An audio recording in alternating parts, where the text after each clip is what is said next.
Peace, peace, peace, peace. Peace, love, and light to all the American Aborigines. This is your brother Aboriginal Power. You tuned into another Wake and Bake show. Make sure you hit that like button, share the live stream. Don't forget to hit the subscribe button if you ain't subscribed. Let's start this thing off with some intro music. Y'all know how we start this thing off, right? So make sure y'all hit that like button as y'all come in, y'all. Very, very important for you guys to do that. So let's get it.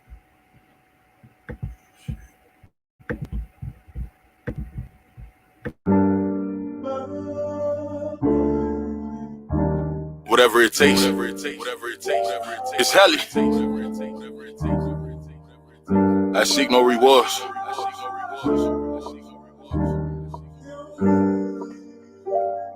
Look.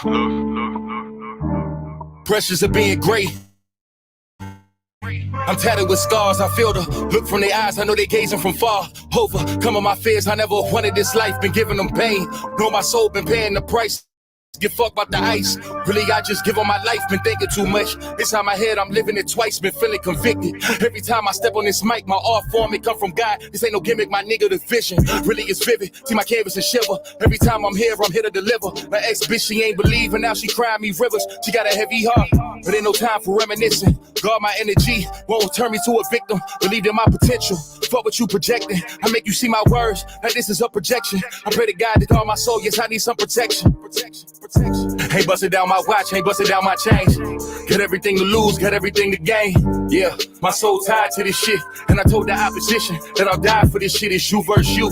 Never let this fucking world ever tell you who the fuck that you supposed to be. It's you versus you. Never let them tell you who you are. Define yourself, nigga. Focus on your dreams.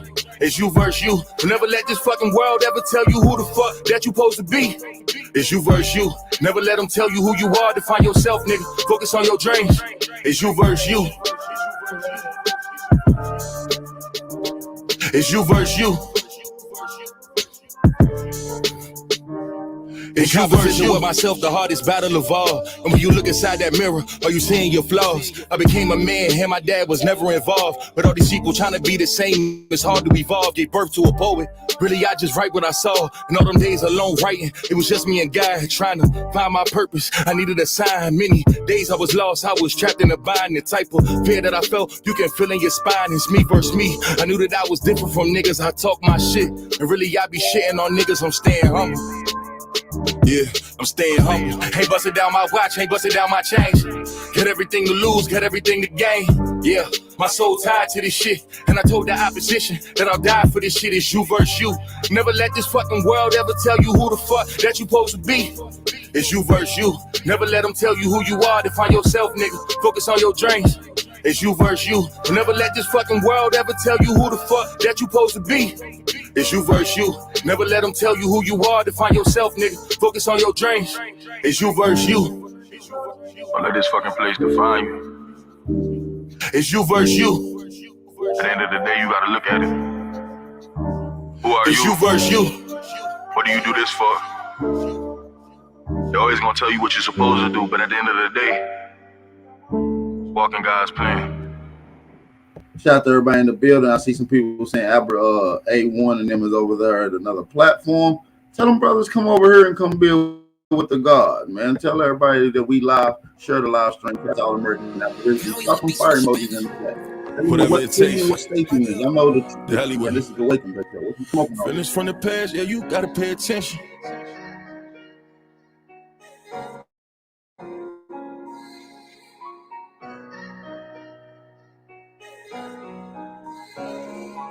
Feelings from the past, yeah, you gotta pay attention. They won't say my name, but they put it in a mention. Too much sneak dissing, yeah, we need an intervention. Right before the fall, I swear my niggas, they won't listen. Right before the fall, you took them pills, you got addicted. Right before the fall, you run your mouth, you turn to dentist. Free my niggas in the cage, know that shit get lonely. You was with me from the start, but you did me phony. Look my bitch right in the eyes, tell her she my only. Poppin' shit on Instagram, they don't even know me. Had to turn my savage up to turn me to the old me. Killers moving silent, so I gotta kill them softly. Lie better, little baby, but lie better. You playing the other side on God out. Trendsetter, no talking, I did better. They watching my moves, playing my moves. I did let up, I kept it aside. Niggas get shifty, I did something, I'm moving around. Had to get to it, this bread, something they want me to drown. Remember they told me I was nothing, I've been through some things. On God, baby, I can't front it. Feelings from the past, yeah, you gotta pay attention. They won't say my name, but they put it in a mention. Too much sneak dissing. Yeah, we need an intervention. Right before the fall, I swear my niggas, they won't listen. Right before the fall, you took them pills, you got addicted. You run your mouth, you turn to dentist. Free my niggas in the cage, know that shit get lonely. You was with me from the start, but you did me phony. Look my bitch right in the eyes, tell her she my only. Poppin' shit on Instagram, they don't even know me. Had to turn my savage up to turn me to the old me. Killers moving silent, so I gotta kill them softly. Do better, you said that you do better. These niggas playing in 50, I really got moved better. I got D's on my block, I can't play round. I position want my life, I can't play round. We gon' get it back in blood if they stay round. Know them niggas off the drugs, they gon' lay down. I was love, you put me right in the middle. That niggas that screaming gang and niggas that wanna kill me. They got feelings from the past, pay attention. They only sending shots cause these niggas want attention. Won't be no RIP, heli in the mention. Put threats on my name, make me turn them to a pension. Feelings from the past, yeah, you gotta pay attention. They won't say my name, but they put it in a mention. Too much sneak dissing, yeah, we need an intervention. Right before the fall, I swear my niggas, they won't listen. Right before the fall, you took them pills, you got addicted. Right before the fall, you run your mouth, you turn to dentist. Free my niggas in the cage, know that shit get lonely. You was with me from the start, but you did me phony. Look my bitch right in the eyes, tell her she my only. Poppin' shit on Instagram, they don't even know me. Had to turn my savage up to turn me to the old me. Killers moving silent, so I gotta kill them softly.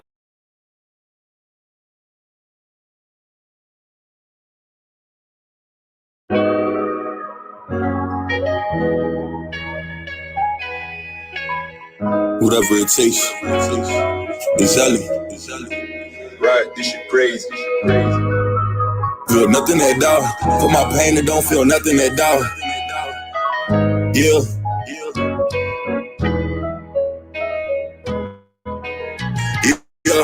For my pain, it don't feel nothing at all. For these niggas, nah, ain't nothing but God. I had to move around with nothing but frauds. I tried to bring the team together, get my vision involved. I gave a plan, but niggas scrambled. It's time to pick up that call. We can't get 1,500 in a 6-week span. Time to pay up, everybody goes, I be down. I should've seen it. All I got is Rain, Slim, Tim, you know it's Teach. I got Tay and I got Lee. I got Deja and Sally. I got Foreign, they got Feet. They say your name, that's cause you preach. Them niggas folded under heat. No umbrella, let them shots rain down. You believe the dream, just stand up, if not lay down. Let it rain down. If you my nigga, then just say it. If you ain't got it, then just say it. Let it rain down. Yeah. My nigga, then just say it. Let it rain down. Let it rain down. Right, this shit crazy. Yeah. We gotta weather the storm. If you don't understand, get better informed. I'm from the trench, and my trust really weathered and torn. With my niggas from the sandbox, trying to put this shit on top some water, but we land locked. We all want the same shit, but can't get on the same page. How bad do y'all really want it? Niggas just be saying things, replacing with y'all lives now. Every that I pipe down. Yeah, I was chilling for a minute, but I'm live now. Niggas talking about the past, come get with me right now. Come and really see my grind. Come and see me live now. I'm live now. I'm live now. Come and see me live now. Ain't no umbrella, let them shots rain down. You believe the dream, then stand up, if not lay down. Let it rain down. My nigga, then just say it. You ain't got it, then just say it. Let it rain down. Yeah. Ain't no umbrella, let them shots rain down. You believe the dream, then stand up, if not lay down. Let it rain down. If you my nigga, then just say it. If you ain't got it, then just say it. Let it rain down. Let it rain down. Yeah. My nigga, then just say it. You my brother, then just say it. Let it rain down. Let it rain down. Appreciate all the American Aborigines. I'm feeling great. I'm good. Feeling fantastic. Damn, it feels good to be Aboriginal. Damn, it feels good to be Aboriginal. Right, this shit crazy. So, man, let's get into the last one, man. We won a touchdown this year. Who they depend on? I mean, look at the scoreboard. Who they depend on? Man, look at Aborigines taking all W's, handing out all L's. Who they depend on? I'ma go get a bag if it's me. I'ma put down a pack if it's me. I'ma put down the trap if it's me. Scoring the end zone. Running me plays, nigga, like I'm hurt. All of this money hit them where it hurts. You know the mission, put them in the dirt. Who they depend on? I'ma go get a bag if it's me. I'ma put down the trap if it's me. I'ma put down the trap if it's me. Scoring the end zone. Running me plays, nigga, like I'm hurt. All of this money hit them where it hurts. You know the mission, put them in the dirt. I got my piece in the spot where I want. I got these bitches on call when I want. I got some niggas who trap when I want. Play with your so bitch, you don't play with my brother. Play with my baby, I put it together. They on my body, I put it together. Two battle bitch, they going together. Baby gon' suck me and fuck up, I let him. Watch me smoke with a bitch, you ain't clever. Ran through that bitch cause she thought she was special. Those one bitches who dance with the devil. He got a back cause he thought of him dead. The clip on the gun that I got him in natty. Mention my name in the scenes with pressure. 24K, no, I vetted them letters. 24K, what I put on the bezel. Missing my flavors and missing my fabrics. Valentino wanna cook with the cabbage. Tryna put me out on the atlas. Independent, what I'm keeping my status. I got the pain inside of the boat. I brought the ice from out of the dough. I got a chain, my brick in the dough. My brick got a bang, Greek, you don't know. I'm who they depend on. I'ma go get a bag, it was me. I'ma bust down the pack, it was me. I'ma bust down the trap, it was me. Scoring the end zone. Running me plays, niggas like I'm hurt. All of this money hit them where it hurts. You know the mission, put them in the dirt. Who they depend on. I'ma go get a bag, it was me. I'ma bust down the trap, it was me. I'ma bust down the trap, it was me. Scoring the end zone. Running me plays, niggas like I'm hurt. All of this money hit them where it hurts. You know the mission, put them in the dirt.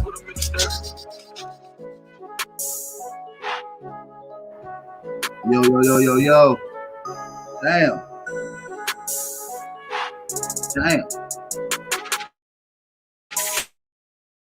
I got one more Jimmy. Damn, I want to play.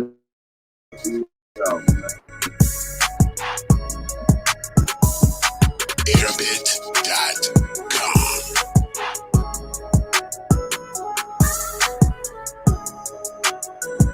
Shout out to everybody in the building. I know the vibe. Y'all know the vibes.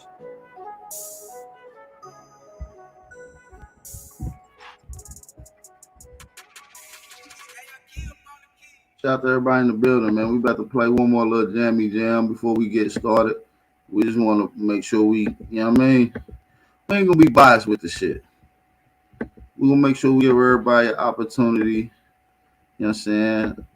And I want y'all to let me know how y'all feel about this song, though. Some real shit, though. Like on some shit. Let me.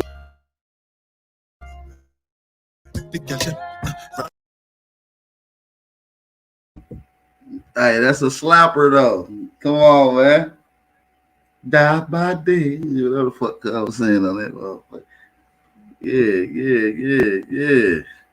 You just getting the tune right. I know y'all be like, yeah, you don't never play no African hits. Nigga, Africans don't got no hits. Nigga. Shout out to Murder Boy. That nigga said, die by day. What's it gonna be? G-Wagon. Oh, the Billy. Hey, that nigga start spitting on that motherfucker. Oh, my phone. Y'all know we already on some bullshit today, man. Shout out to everybody in the building, man. If you have not hit that like button, go ahead and thumb up the video, man. We ain't had nobody hit that like button in a minute, man. Thumb up the video. Also, if you have not supported the channel, make sure y'all support the channel, man. The real gonna support the real, man. All Cash Out and PayPal information is at the bottom of the screen, ticking across. Y'all couldn't get jiggy with that?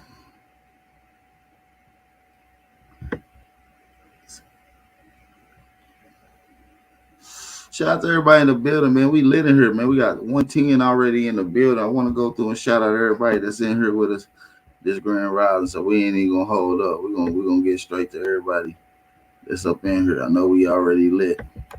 So let's get the shout out to family. Shout out to Carolina Trucker, Wood, Chick Harmony Roots, Michelle, Rodney Lewis, G's, Roger W, DD, D3D, a Chief Serpentine, excuse me. Miss Cool, Divine's Clan, Copper Tone, Joshua Stewart, Mother of Dragons, Tiffany Rivers, Samantha White, Kernis Saris,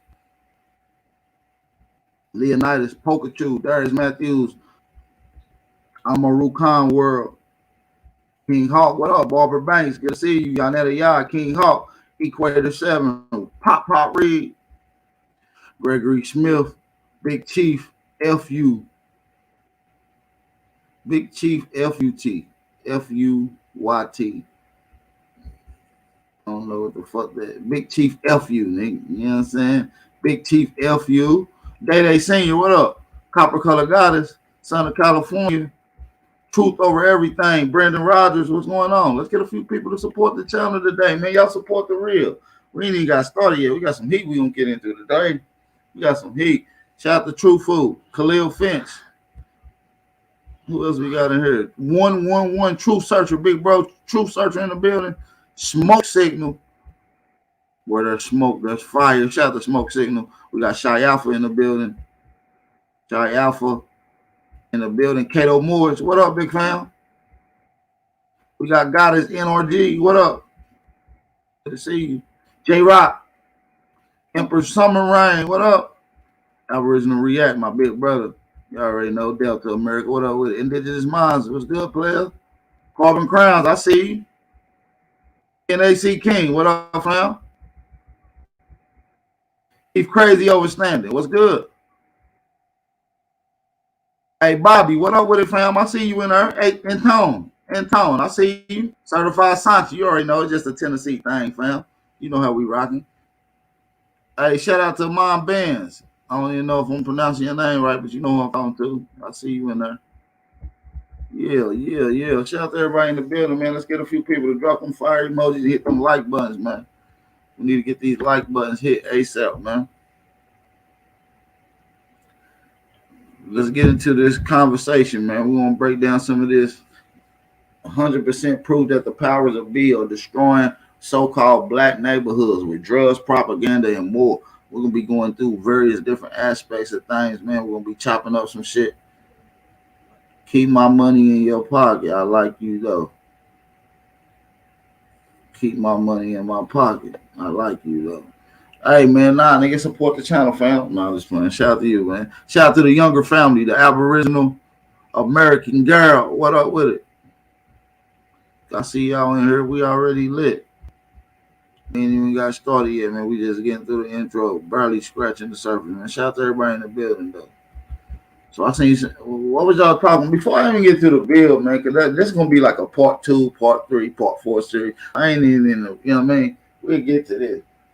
What's up, though? I see niggas talking about niggas over there at somebody else's channel, some little nigga channel, man. Why they want to be jumping on these little niggas channels, man?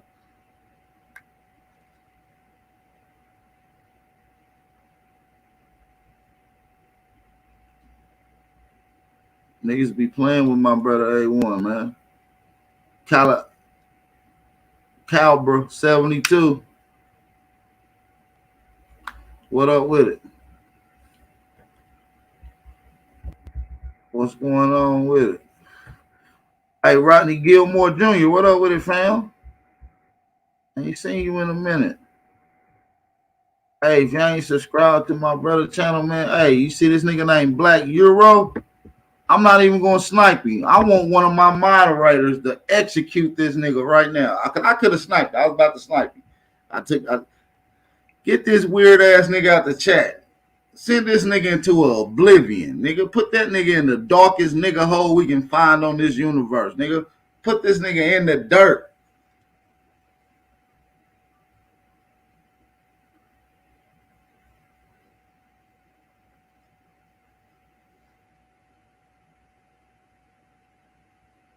You said A1 doing the right thing, hopping on panels. I agree with you, Delta America. I agree with you, Aboriginal React. See, when I come on them platforms, they don't let me on, y'all.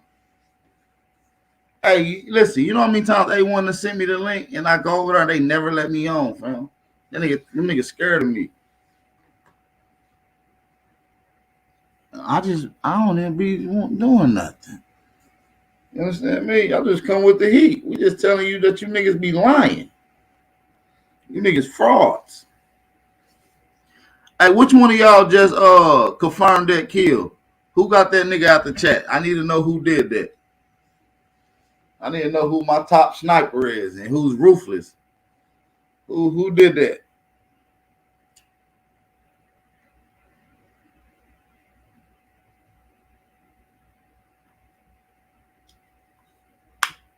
G-Wagon, audibly.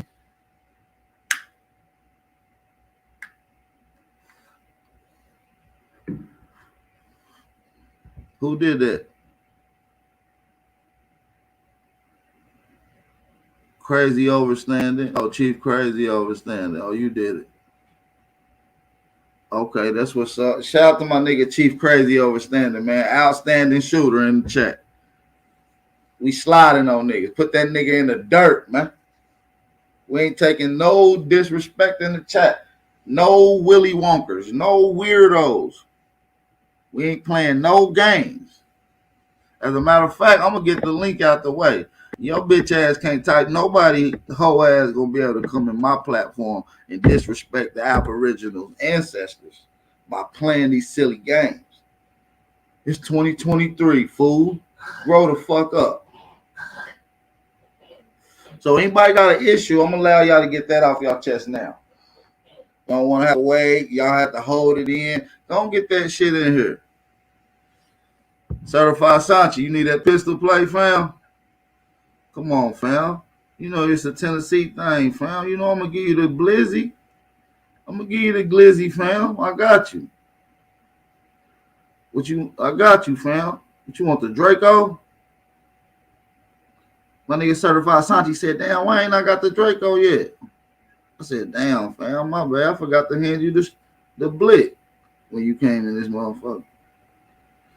I forgot to hand my nigga Smoke Signal a blick when he came in this motherfucker. Smoke Signal been around this bitch for a little minute. You know what I'm saying? I gotta be patting niggas down. Everybody can't have blicks in this motherfucker. Nigga. You gotta be a day one nigga. This ain't like everybody else channel where everybody be a moderator. No, nigga, it's a special thing to become a moderator.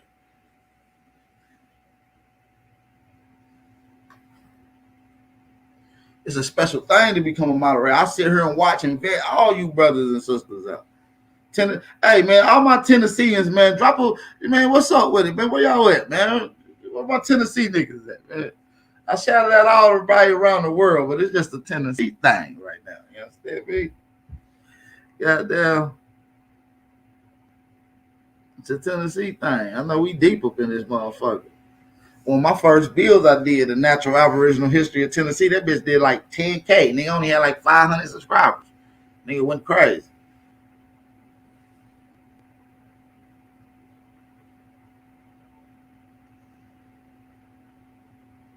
Somebody said Tennessee home of the cousin fuckers. See, y'all niggas sick, bro. I think that's somewhere down Mississippi, Chicago, New Orleans. Nigga, don't put that on, don't put that on Tennessee, nigga. That nigga said that's the home of the cousin bumpers. No, nigga, you tripping. No, truth, no, that might sound like a southern Chicago, Mississippi thing. Nigga, no, nigga, don't put that on us. This nigga said, no, nigga, that's Kevin Gates, nigga. He ain't from Tennessee.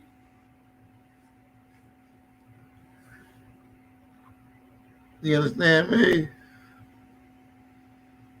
No, nigga. Truth is a sick nigga, bro. Hey, Aboriginal Smith. That nigga sick, bro. That nigga Truth sick, bro. He a sick nigga, bro.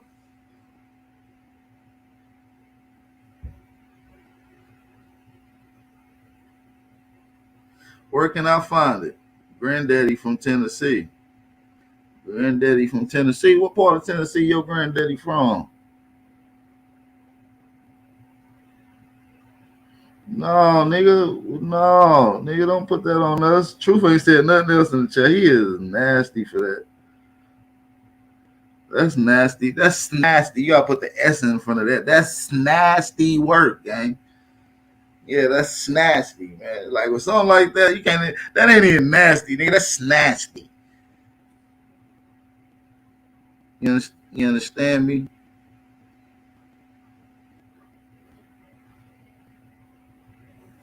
You know what I'm saying? That shit's nasty, nigga. Nah, nigga. If you ain't putting no niggas getting cheese, running up some money, nigga, nah.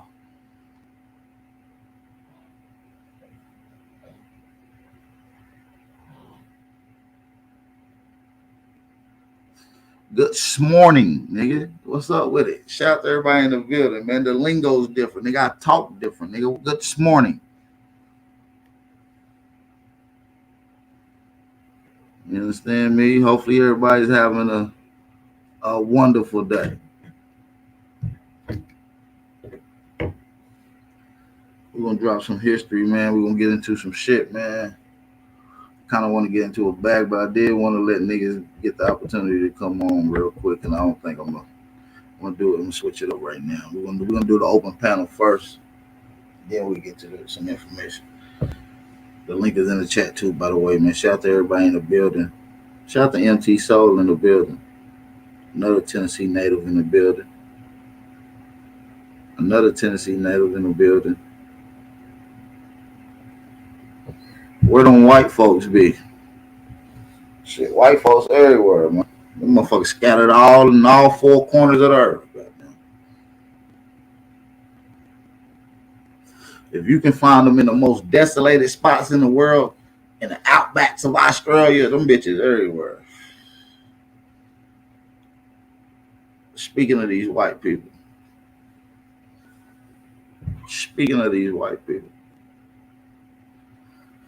Y'all see on the thumbnail, man, you got Baron Rothschild, J.P. Morgan, and Jacob Scarf. Jacob Scarf later on become the DuPont family.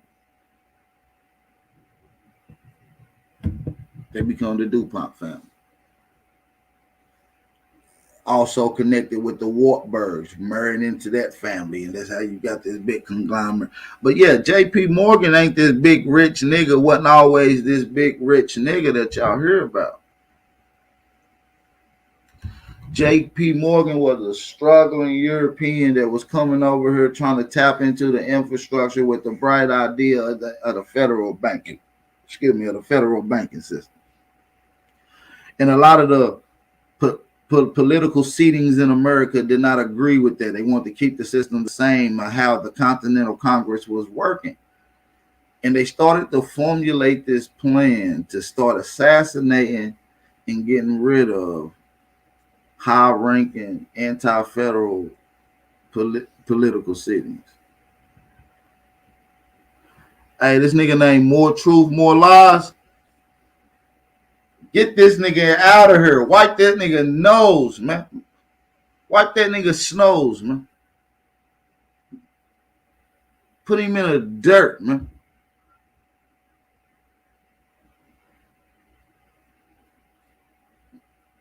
And whoever get this nigga out of here, confirm your kill. All snipers confirm your kill, man.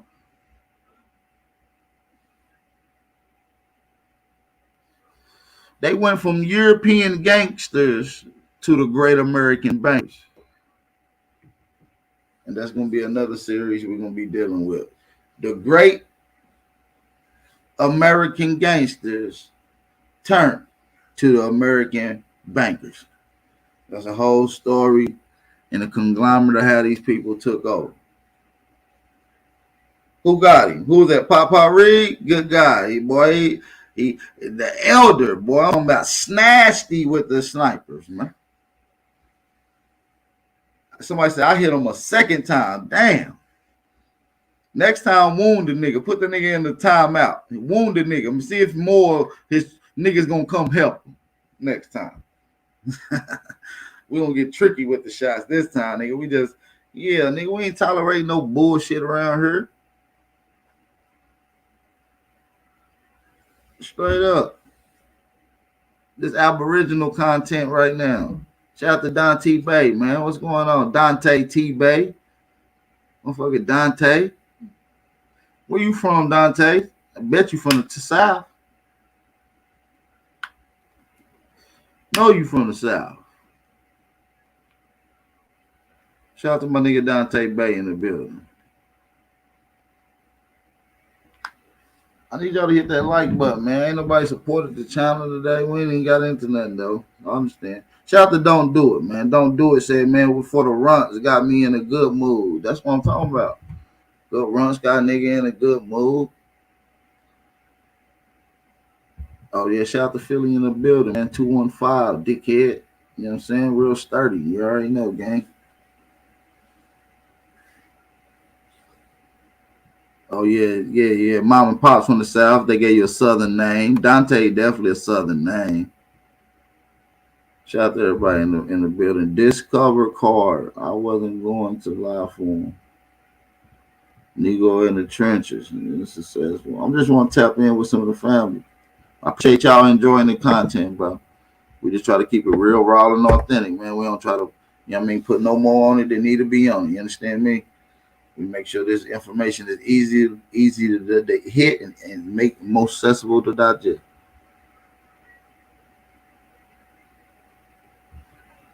Hey, Wolf, the streets can also hear me, you know what I'm saying, teaching education to the people. And the streets can also hear me going in on your weird ass nigga. Lay down and lick your nuts. Sniper, get this nigga Wolf 8-1 something out of here. Get this nigga out of here, man. Don't hurt him though. Wound him. Put him in timeout. Snipe him. Shoot his leg. See if we gonna have some more niggas come out and help this bitch ass nigga, man. And the trolls just love to come in here and talk shit. See, I can hear the dope in Album TV voice. Yeah, you can, nigga. You can hear this Zaki, nigga. Good gas, nigga. This the sound of good gas in my motherfucking lung. And now we are in a psychedelic experience. And most of my chat are experiencing the same experience. See, we are in a heightened state while you are vibrating on the lowest frequency. And at this lowest frequency, you are no more than a cockroach. I mean, your attitude and your persona smells, and us as a high frequency can smell the stank on it. I mean, your attitude and your aura stinks, buddy. It'll make a maggot gag. Nobody likes a guy like you. That shit that you doing will make a maggot gag, brother. You stink. And I'll be dipped in shit and rolled in breadcrumbs before I let a goofy motherfucker like you come in and run your lips, and you ain't gonna hit the chat. You won't hit the chat, so we ain't gonna let you run your little lips in the motherfucking chat, you little stink wad. Yeah, your attitude and your persona, your aura stinks, man. It's smelling up my YouTube. Shout out to everybody in the building, man. Yeah, this shit'll make a maggot gag. You understand me? It stinks.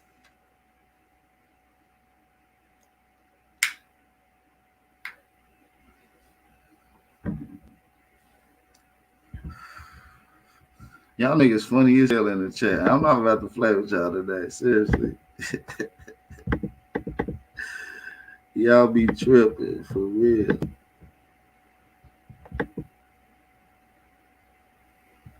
Somebody said that's nasty than a bitch, kid. No, man, these niggas be coming in with these stank personas and these rotten, filthy auras, and they want to rub it on us. And a rotten fruit can taint the rest of the fruit. It could be, y'all could become tainted. I'm watching out for the well-being of you guys and my family that's in the chat, vibrating at a frequency, that shouldn't be disturbed. Y'all know I got the best one-liners in the game. That's just a Tennessee thing. We say shit like that. You understand me? Yeah. Like I said, he vibrating so low on the frequency scale. I'm talking about he lower than a snail's belly. You understand me? This motherfucker so low. I'm talking about he lower than a snail's belly. You understand me?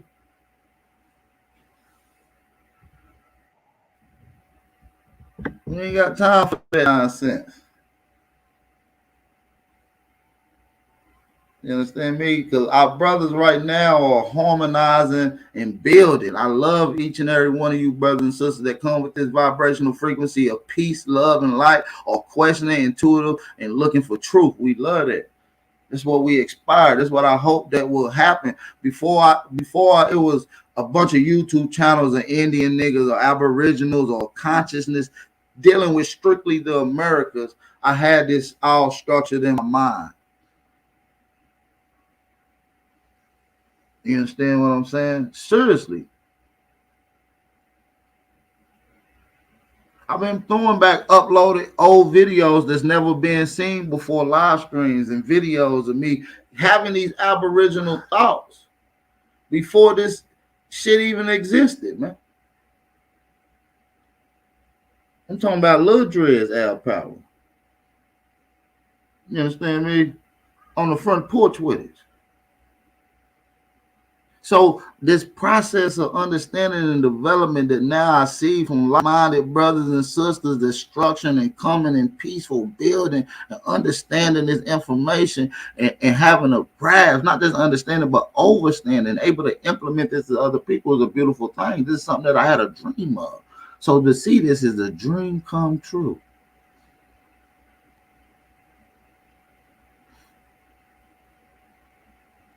You understand? I mean, shout out to Smoke Signal in the building, man. What's going on, brother? Salute, Mike Chick. Mic check, mic check. Shout out to the channel, to the panel in the chat, man. Power to the motherfucking people. Hey, I was over there with A1, right? On Top Cat channel. So you know he's in a heated discussion. I got word. You know, I got okay. I didn't know the context of what was going on, so you can please elaborate. No, they was just challenging him on the Moors thing as usual, where he faced most of his adversity on the Moors paradigm. But they had the whole floor covered, so I really couldn't get in and offer no assistance. You know, I don't identify as nothing but a nigga these days, right? Because I understand the terminology. Yeah, so I understand all of it. So, you know, A1 be doing this thing. So I know he probably held it down. But, you know, them niggas never let me on their platform. When I come over there, because I be getting the link too. Every time A1 over there, which is often. He's over there all the time. I get the link. They just never let me on. They don't like me. They don't let me on. Yeah, when you and Top Cat fell out that last time, that's when he started this Aboriginal against Indian shit. So yeah, he probably won't never be letting you on the damn panel. Yeah, that's fucked up. I just want to build. I just want to raise some A1. You know what I'm saying? You know what I'm saying? A1 on they, I know A1 on their belly. Because if they just going to stand in one stagnant place, it's over with, man. I'm telling you, man. I'm telling you. I done had these conversations. I've been here, man. I'm telling you. Y'all niggas, anybody that's pushing Indian, y'all not telling me nothing that I ain't laid a blueprint down to. Y'all know watching my older videos. I've grown and elevated from that thought process that I once grasped as a young man. And most of you have not elevated. Not saying that's not a good thing or a bad thing. Some people are different phases of this information. What I'm saying is you will see what I'm saying in due time. And it's going to become an aha moment for you. And it's going to become a I told you moment from me. I've seen it time and time again within just the last 5 to 6 years within this community.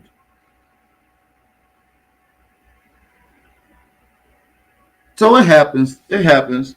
It happens. You know, people gonna grow. People gonna grow. People just be hating too, though. I ain't gonna lie. People hate to rationalize, and then some people might see a particular weakness in the conversation that someone's have, and they sit back and they zone in. They hear it over a course of years, and they'll find that weak spot and they'll keep challenging it and attacking it.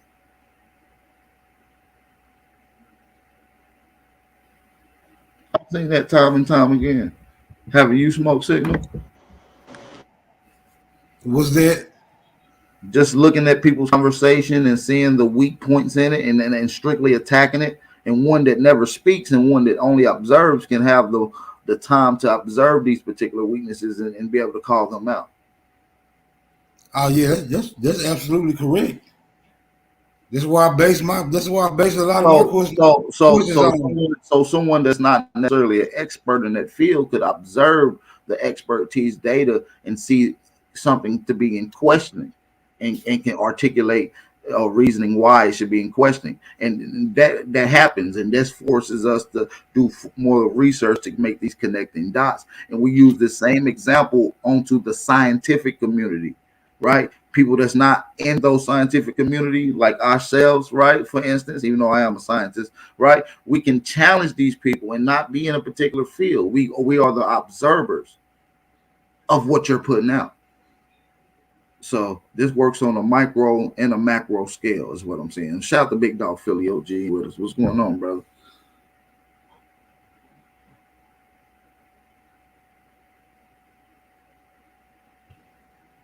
Big Dog, salute. Big Dog Philly, can you hear me? Summer Rain, why you cuss out Phoenix Moon for?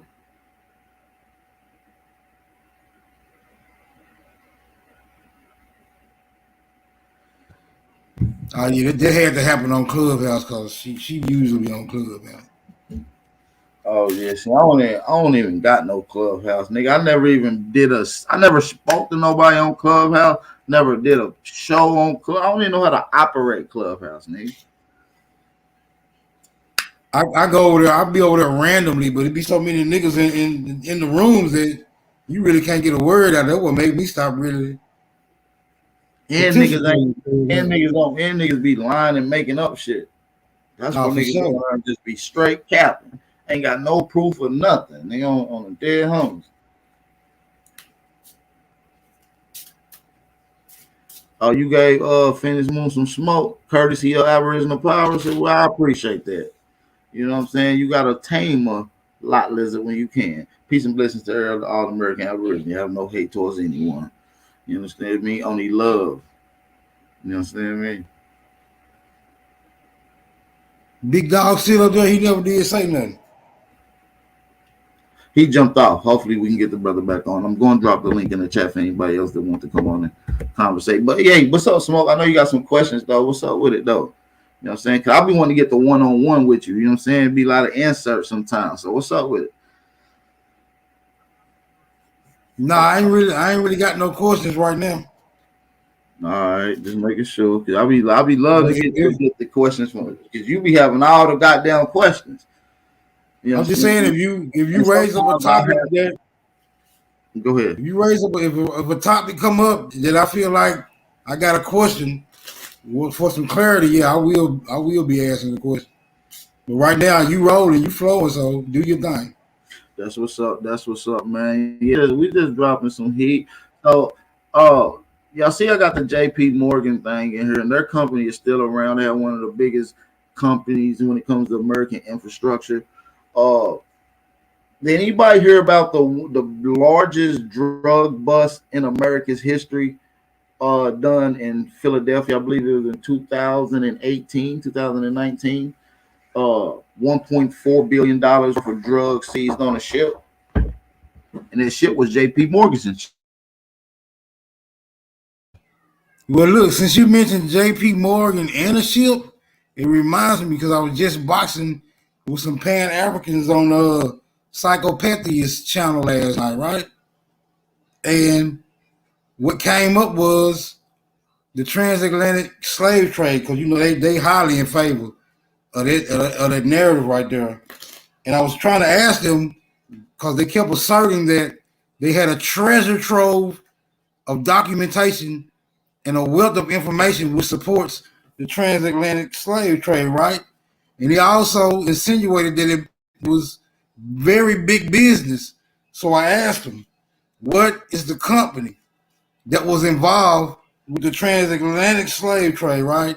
And they couldn't give me a simple answer. They alluded to subsidiaries which benefited off of the slave trade, but that was only during the times that the slaves had already arrived. But they couldn't give me a definitive answer as to what particular company was conducting the slave trade. So yeah, do you have any information to substantiate that? No, I don't. And I actually feel like it's a very valid question that deserves a definitive answer. So I'm open for any answers as well, brother. That's something I don't have any knowledge on. I don't know it all, y'all. I mean, I know that might surprise y'all, but I don't know it all. I really don't. Now, if we talking history, archaeology, anthropology, now you got my eyes. But some of these inserts we need help from other like-minded brothers that's able to travel down those particular avenues. You understand what I'm saying? Hey, we got Yeah. Capricorn King on here with us too, and Big Dog Philly OG. Peace and blessings to you two brothers. Peace and blessings.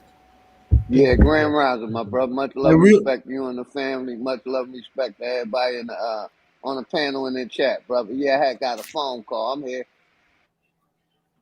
hey, anybody out there with information to substantiate their claim or any information with to confirm a company that was directly involved with the transatlantic slave trade, drop that in the chat. Further investigation is required. Go ahead. Hey man, so listen, man, what's up, Capricorn? True food. What's Nah, going on with don't come y'all? me on no friendly stuff, AP. I want some smoke, bro. Now bring it on, man. You sound like you smoking on some Reggie Innocent, a motherfucking top paper. I'm So coming to what? you for some smoke, bro. You thought I wanted some trouble smoke? Nah, bro. I want some holy smoke, some good smoke, bro. Okay. All right, well, good. It sounds like you got a What's that, fat bro? ass wood, then. I want some asteroids, my guy. Yeah, let's get it. AP, I just came up to We say got salute to Hillbilly you, in the brother. chat. All right, salute to you, Capricorn. Salute to you, brother. Hope all is well. All is well, man. I just want to say peace to you, A1 and Chief Billy Goat, man, because y'all been holding this shit down for a minute. I know everybody come up here and get on your panel, man, and talk and act like they the smartest niggas in the world, but they never give y'all brothers thanks and praise, man. So I just want to be the first to do that. Shout out, salute, man. Big ups to all three of y'all, man, because y'all been doing this shit before anybody else was doing it. And I know this because I've been in this shit since 2015. So I just want to give my respects, man, and I'm out. Man, we appreciate that, bro. Real talk. The respect and goes a long way, bro. We really appreciate that. You know what I'm saying, man? We do. And we appreciate the new brothers that come on that's able to display their intellectual capacity and show how inquisitive and how intelligent they are. We like that, you know what I'm saying? But we also like the brothers that pay their respects and give homage to who laid the blueprint down for this shit. Shout out to you, So, yeah, AP. shout out to everybody. Shout out to the Soul Fam in the chat. Check your Cash App, AP. I think you should have got that. Okay, I'm gonna check them here and say, you know, them motherfuckers slow, man. This Cash App retarded as hell. They bitch come up like 20 minutes late. Slow nowadays. It be people that I don't get to shout out because it comes through late or it comes through 20 minutes later. And I'm gonna shut the live stream down. So shout out to those brothers and sisters that do support. They don't get the shout outs because I end the live stream. So shout out to you guys. I'm about to check let's see what's going on over here. Shout out to True Food for the Cash App donation. We definitely appreciate that, brother. Shout out to True Food. Shout out to True Food. Who we got in here, man? This Grand Rising, man. So what y'all got for me? Any questions before we get started for today's show? You gonna bring up how that nigga that weirdo child was sending letters to a 12-year-old girl who was the richest little girl in America about that? You know what I'm saying? Yeah. Definitely got to bring up the Sarah Rector story. As a matter of fact, we about to get into that Sarah Rector story right now and the Rothschild shit. So, man, I'm glad you brought that up. That nigga was a weirdo for that shit, bro. Like, wow. 12-year-old girl, bro. Yeah, 12-year-old. A Richie 12-year-old little girl. Like, the story of Sarah Rector is different. You know, a lot of people don't even know who she is, and those particular pictures that you see of her as a young girl is not her.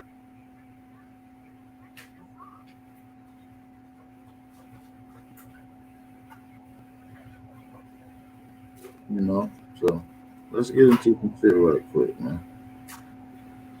We're about to get into a particular episode of some information, man. So shout out to everybody in the building, man. I want everybody to tap in, man.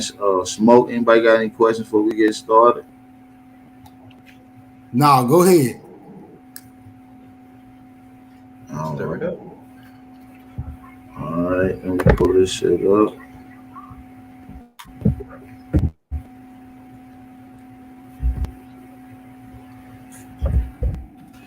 What y'all got going on today? Everybody good? Can't tell. Poor, which All right, we're gonna play the audio right now, man. Let's get into it. Let me know if y'all can hear episode, but this. suffice it to say, it was a horrible ordeal during which thousands of Can y'all Native hear this? Americans essentially spent several months practically walking from Mississippi out to Tennessee and Florida. Can y'all hear this? Mm-hmm. All right, drop a fire emoji in the chat if y'all can hear this loud and clear. Drop a fire She emoji. was born in 1902, although her family was incredible powers. Hello, fellow historians. Welcome to the podcast from Our Story. My name is Ash Benoist. And I'm CJ Deering. Please join us as we take a look at history, add some footnotes, parentheticals, and underappreciated our historical figures to take us from history to our story.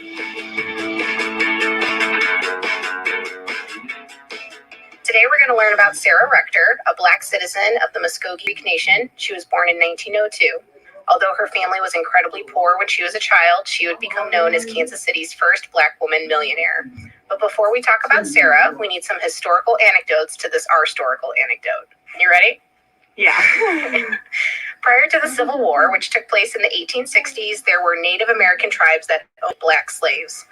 In the 1820s and 1830s, Native Americans and their slaves relocated to what is now modern-day Kansas, Nebraska, and Oklahoma, and what has become known as the Trail of Tears.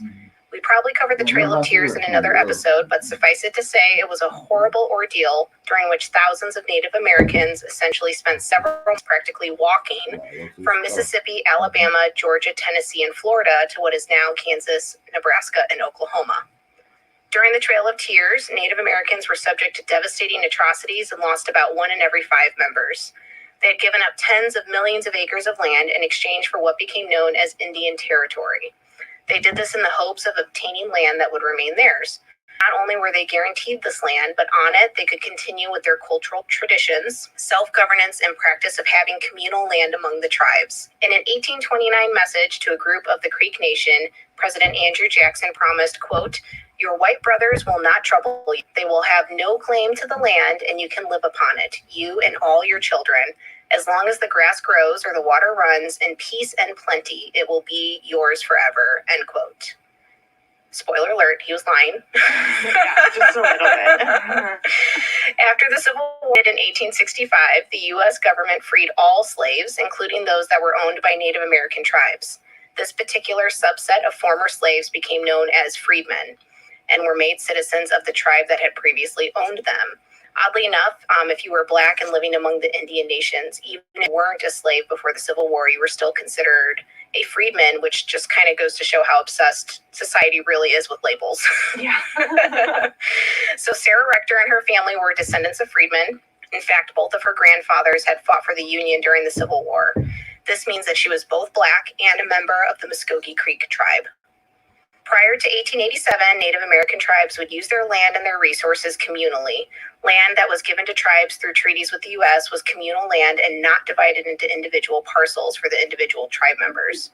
The Dawes General Allotment Act, enacted in 1887, changed all of this. The act divided tribal lands into individual plots as a means to force Native Americans to assimilate into mainstream U.S. society and push them into farming and agriculture. Only Native Americans who accepted the division of tribal lands were allowed to become U.S. citizens, but it's not that simple. For Americans who accepted the allotment division, the act designated a specific amount of land.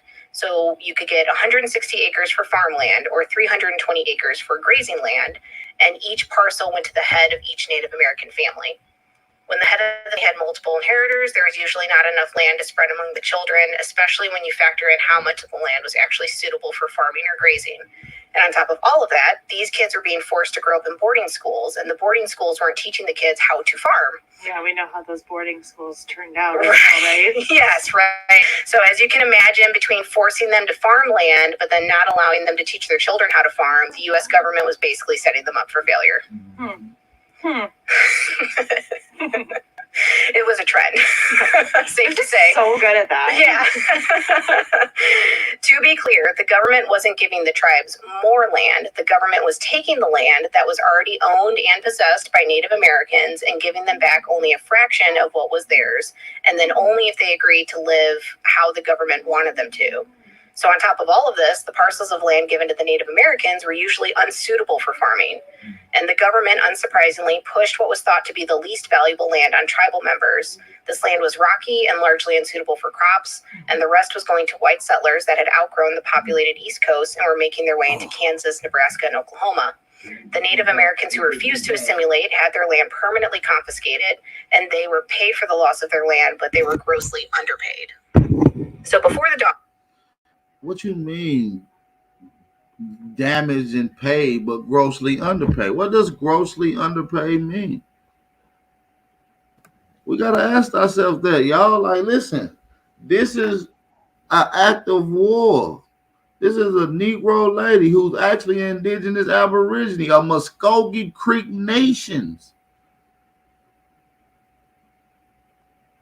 You understand me? And now listen to how they try to do her with the land. We didn't even get into the point how they try to do. Listen. Act, Native Americans owned 150 million acres of land. Run this back. Hold on. Run this back. Amount of land. So you could get 160 acres for farmland or 320 acres for grazing land, and each parcel went to the head of each Native American family. When the head of the family had multiple inheritors, usually not enough land to spread among the children, especially when you factor in how much of the land was actually suitable for farming or grazing. And on top of all of that, these kids were up in boarding schools, and those weren't teaching the kids how to farm. Yeah, we know how those boarding schools turned out, right? right? Yes, right. So as you can imagine, between forcing them to farm land, but then not allowing them to teach their children how to farm, the U.S. government was basically setting them up for failure. It was a trend. Safe to say. So good at that. Yeah. I don't find shit funny. Yeah, they want to laugh. Like, I don't think that shit funny, OG. It's not funny. They capping their ass off too. Nah, they sitting there laughing, but that shit that they talk about is real. You understand me? These motherfucking white people, she down there, listen. You gotta listen, cause they going into these archives get that drop. We about to get into some shit about Sarah Rector. We just now getting started, man. We ain't even got started all the way yet. I'm gonna drop the fire emojis in the chat, man. Support the channel, man. AP, it's the fact she said that, oh, we were slaves to these so-called Siberians, bro. It's that part for me. That's what I'm saying, though. She don't know what the fuck she talking about. Talk about Siberian and a Negro lady connect. Sarah Rector don't look nothing like a Negro. None of her descendants. I mean, she look just like a Negro, not a damn Siberian. None of her descendants look like no damn not Siberian Native American. That's crazy. Now, might be a native to the Americas, but not no damn Native American. You understand? So, hold on just a second. Hold it down for me, truthful. Let me answer this call. Hold it down. Yes, sir. What it do, so fam? Who we got on this panel? I know we got Smoke. We got Cap, right? Capricorn, you still here? Take that as a no.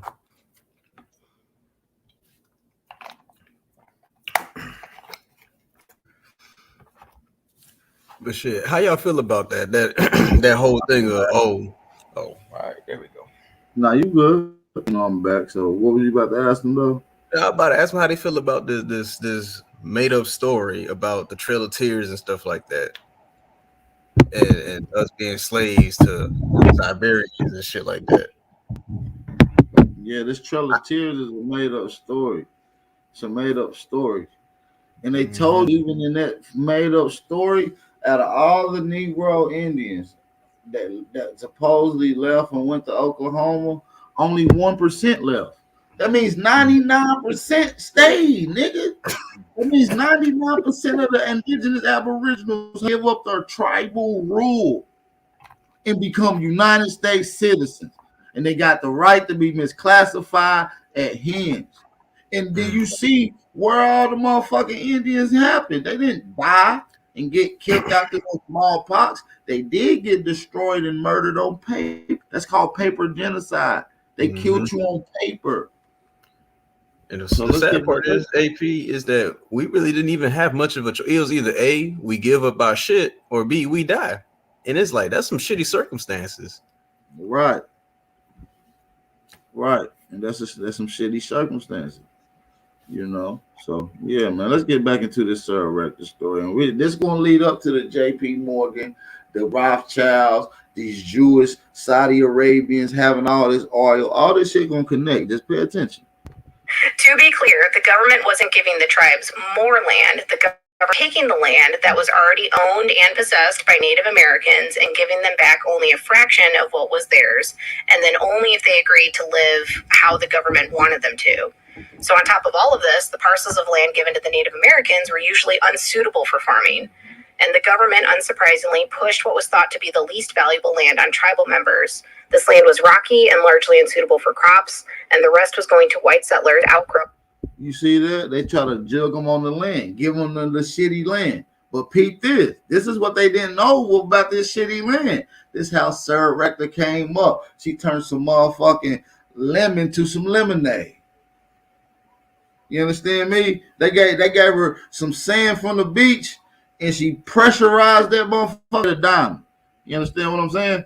Listen. To be clear, the government wasn't giving the tribes more land. The government was taking the land that was already owned and possessed by Native Americans and giving them back only a fraction of what was theirs, and then only if they agreed to live how the government wanted to. So on top of all of this, the parcels of land given to the Native Americans were usually unsuitable for farming, and the government pushed what was thought to be the least valuable land on tribal members. This land was rocky and largely unsuitable for crops, and the rest was going to white settlers that had outgrown the populated East Coast and were making their way into Kansas, Nebraska, and Oklahoma. The Native Americans who refused to assimilate had their land permanently confiscated, and they were paid for the loss of their land, but they were grossly underpaid. So before the Dawes Act, Native Americans owned 150 million acres of land. When it was all said and done, the U.S. government stripped over 90 million acres, or 60% of the land that they had taken from the Native Americans. They then sold that land to non-Native U.S. citizens, or the white settlers that had begun moving into Oklahoma. So the analogy I kind of thought up, and let me know if it makes sense. So you have like a crisp, brand new $20 bill. I take the $20 bill from you, which is going to represent the Native American land, okay? Okay. And I promise to pay you back. Well, I'm going to pay you back, but only if you do what I say. So you tell me to go pound sand, but recognizing that I took your money, I'm still going to give you something back, okay? Mm-hmm. So I take 5 crinkled tingles out of my sweaty bra, and I hand it to you and tell you I paid you back. So I basically stole a crisp $20 bill from you, but and I'm going to give you back $5 as compensation, okay? Mm-hmm. So you can use that to go buy another $20 bill. Because that makes sense. Right. Yeah, totally adds up. Now, if you are one of the people that's actually a good analogy once you break it down. So listen, they confiscated this land by threat and coercion, and was like, we're gonna compensate you for it. Listen, but then give no accurate depiction of what they gonna compensate the niggas for. So like they said, they borrowed 90 million acres. 90 million, fam.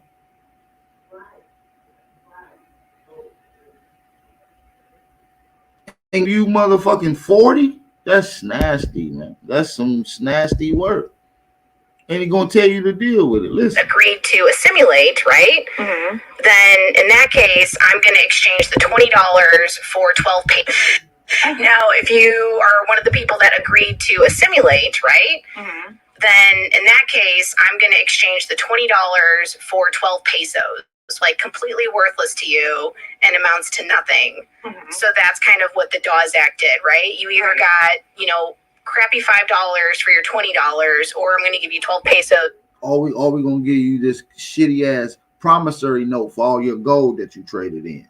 That's what they saying. Listen, for the ones that left, and listen, Trail of Tears, they got shitty land and a little bit of it.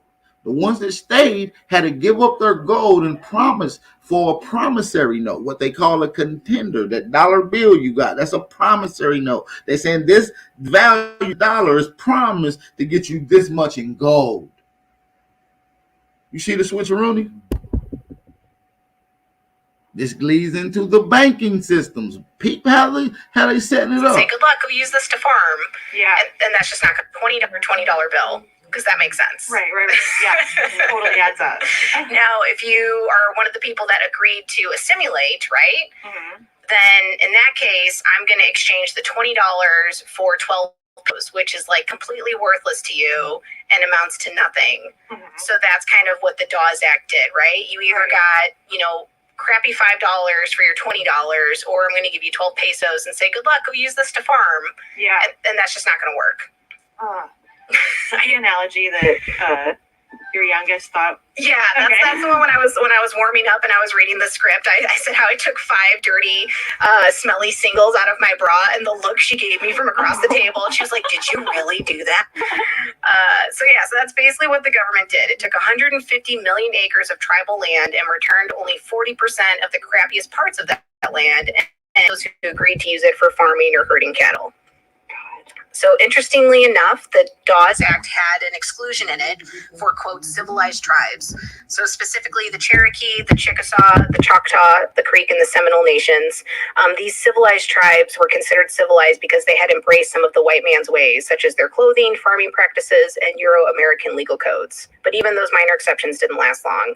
So because more and more white settlers wanted to move into Oklahoma, Congress passed another act called the Curtis Act of 1898. The Curtis Act amended the Dawes Act to basically remove that exclusion. So in 1898, all of the tribes were now subject to the racist, unjust practices set forth in the Dawes Act. To be clear, these acts did more than take land that was rightfully owned by the Native American tribes. It took away their self-governance, their cultural practices, their communal way of life, and so much more. And it really deserves a whole other episode. But for anyone interested in learning more about these acts and the ramifications that rippled across Native American tribes, I would. So listen, people, do y'all wonder how a lot of this situation became bland? You wonder how the doctrine of discovery was not in effect. They can't tell you how these people came in and got you and captured you and how you became who you are today. I only recommend a podcast called This Land by Rebecca Nagel. Have you heard that podcast? I haven't actually. It's really, really good. Okay. I would strongly recommend it. So in 1889, land was also allotted to the freedmen. So some of the land in central Oklahoma was given to slaves who were now members of tribes in, quote, an equal share with their former owners. So basically they got the same amount as everybody else in the tribes. Okay. And any tribe member, including freedmen, born before March 4th, 1906, was allowed an allotment of land. And this is how Sarah Rector got a little slice of Oklahoma. Well, she actually got 2 slices of Oklahoma that were located several miles apart, but we'll get there. Okay, quick review. So Native American slaves were freed. They and their descendants became known as freedmen. The Rectors were freedmen and members of the Muskogee Creek tribe.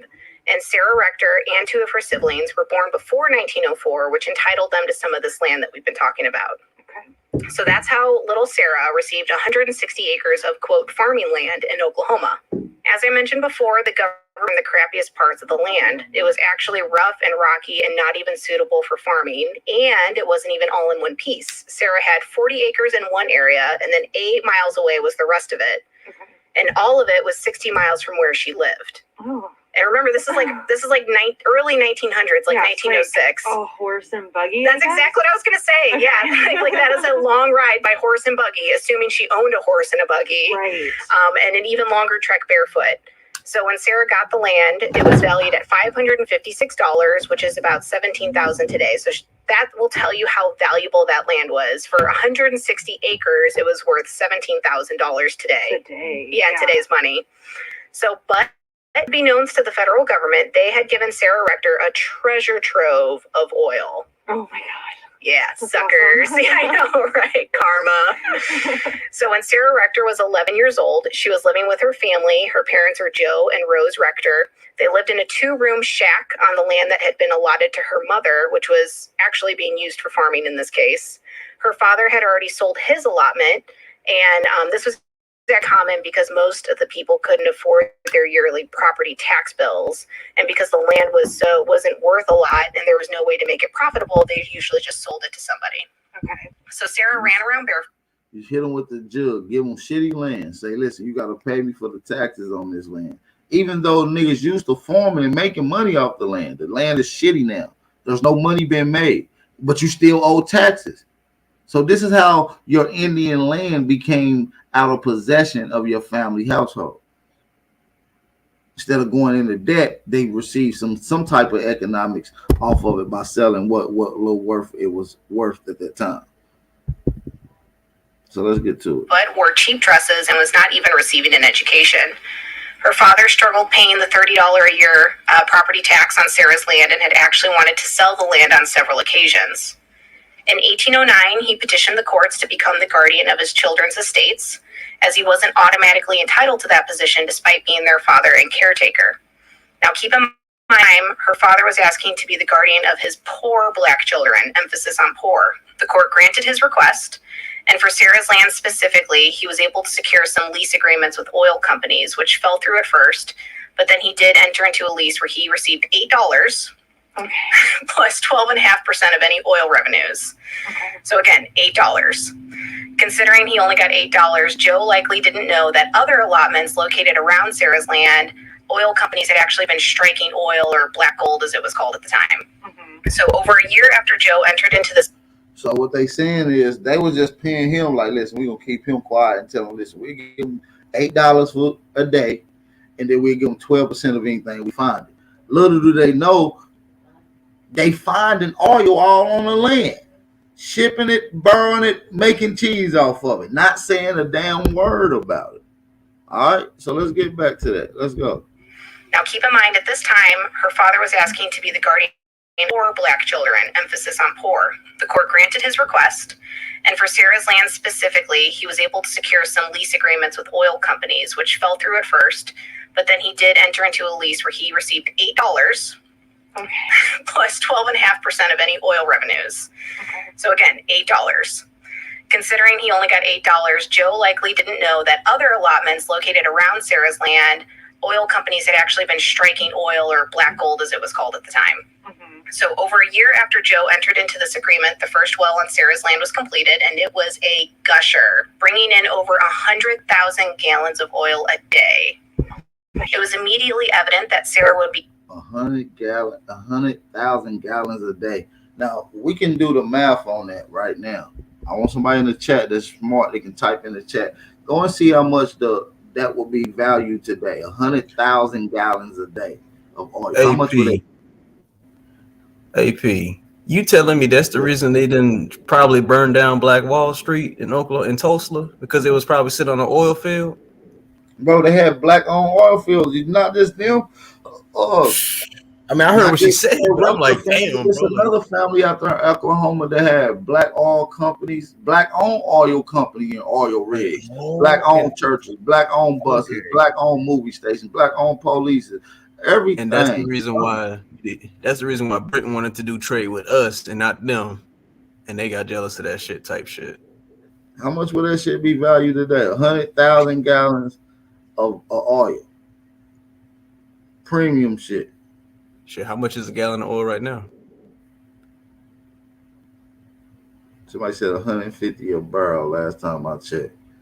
So God, you do 150 a barrel. Oh shit! Let's do the math on that. We'll go with that minimum rate. 150 a barrel. You said how much? 100,000. They looking at 15 mil right there. That's 15 mil. What? 100,000? Yeah, you said 150 a gallon, right? $150, right? Yeah, $150 a gallon. Mm-hmm. Times 100,000. That's 15 million. 15 million a day.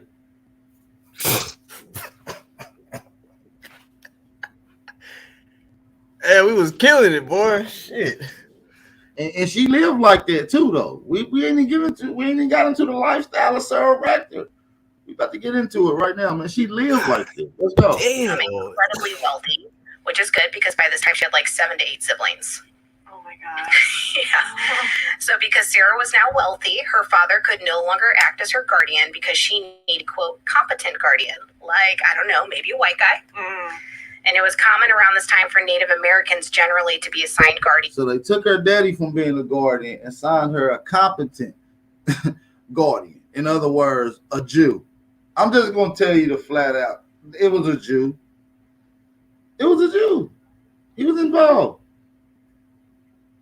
We can go back to the 1808 definition of a bad deal or swindle. It's called to be Jew, to be a Jew. To Jew someone is to swindle them, to trick them, to belittle them on a deal, to get over on. Go look up the definition in Etymology Online Dictionary. aka white men, to handle their estates. So again, Rebecca Nagel does a phenomenal job of covering this in her podcast. So don't get me wrong, any Native American was actually at risk of being forced to answer to a guardian, but some of them were like more in quote need, and it would have been the underage, the orphan, disabled, or those who didn't speak English. Okay. And the guardians were called grafter guardians, referring to like the oil estates. And they had incredibly sketchy reputations. Some were known to basically like assassinate their orphan charges so they could inherit or take ownership of the estate. Hey, truthful, let's do the math over, because we did 150,000. I mean, 150 times 100,000. But listen, each barrel holds 42 gallons. She said she got 100,000 gallons. Okay, so hold up. So 42 times 150, right? Yep. That's 63. That's 6,300. So we and do then you times that by 100,000. Yeah. That's 630. That's 630 mil, bro. No, I don't think we're doing that right. Yeah, I don't think. You think so? You said a gallon is 150, right? No, a barrel. A barrel. And a barrel is 52. I mean, 42, 42, right? Yeah. So, okay, so 42 gallons times 150 then. No, divided. Divided? Oh shit! Yeah, you're right. Divided by 150.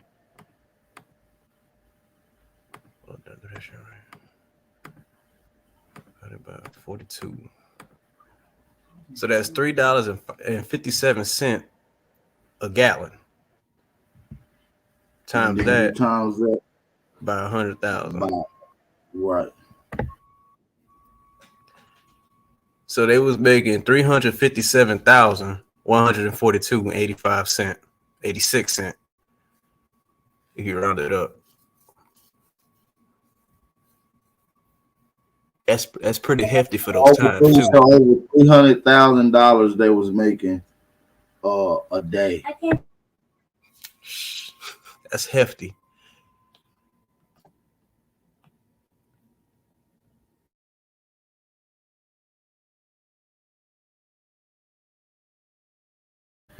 Yeah, so let's continue this story right quick.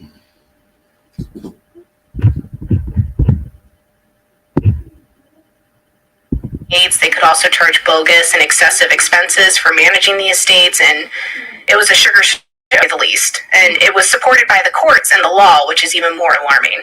Oh. Yeah, so Rebecca Nagel actually tells the story in her podcast, and I'm hoping I can remember all the details correctly, but basically there was this grafter guardian who wanted to take over a Native American woman's estate, and I think if I remember right, English was either her second language or she didn't speak English, but so he was trying to force her to give up her right to him, and so he could control her estate. She refused him, and then he attacked her and basically threw like boiling hot water on her. Yeah, and damn, they try to get Sir Rector out of there, bro. The white man was like, man, you need to sign everything over to me. She's like, hell nah, I don't give a damn about none of that. I don't care about none of the English, none of that. So the man attacked her and threw boiling hot water on her? Say it ain't true. And it was a sugar show, and it was supported by the courts and the law, which is even more alarming. Oh. Yeah, so Rebecca Nagel actually tells the story in her podcast, and I'm hoping I can remember all the details correctly, but basically there was this grafter guardian who wanted to take over a Native American woman's estate, and I think if I remember right, So it wasn't Sarah Rector, it was just some Native American lady, probably another Negro lady. We just gonna assume because they identify Sarah Rector as a Native American.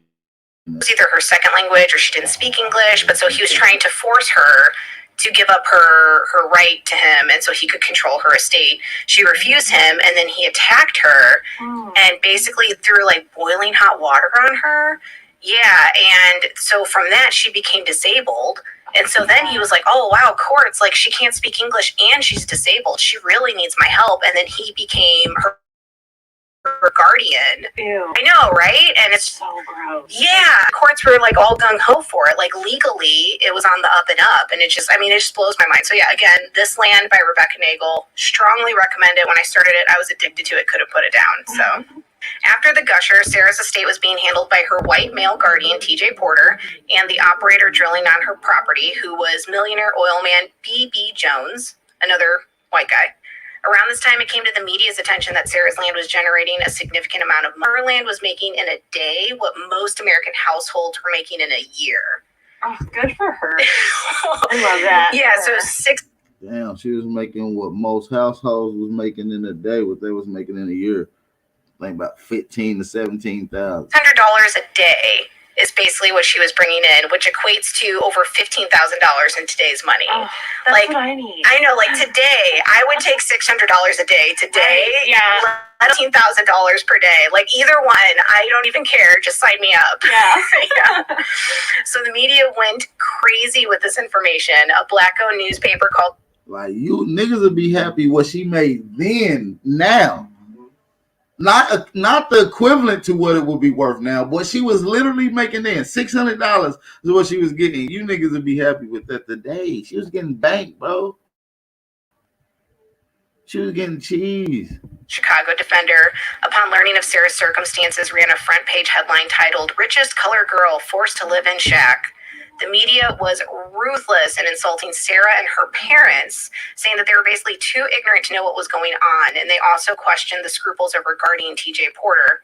And Porter, to his credit, petitioned the court to use Sarah's money to purchase 20 acres of her mother's land, so that a home for her, including furniture. But it's not, I can't really tell from my research if it was like out of the goodness of his heart or if it was in response to like the media backlash. Right, it sounds like right. Somebody needed to save face. Yes. So this all caught the attention of the NAACP and Harvard graduate and activist W.E.B. Du Bois, who was also an African-American man. They began investigating Sarah's living conditions, and oddly enough, by comparison, Sarah's guardian was considered to be relatively honest. Rather than a raging douchebag like a lot of the other guardians, he just wasn't particularly attentive to ensuring her needs were met. So despite her oil wells producing $15,000 a month, Sarah continued to run around barefoot, uneducated, living in a shack. Okay.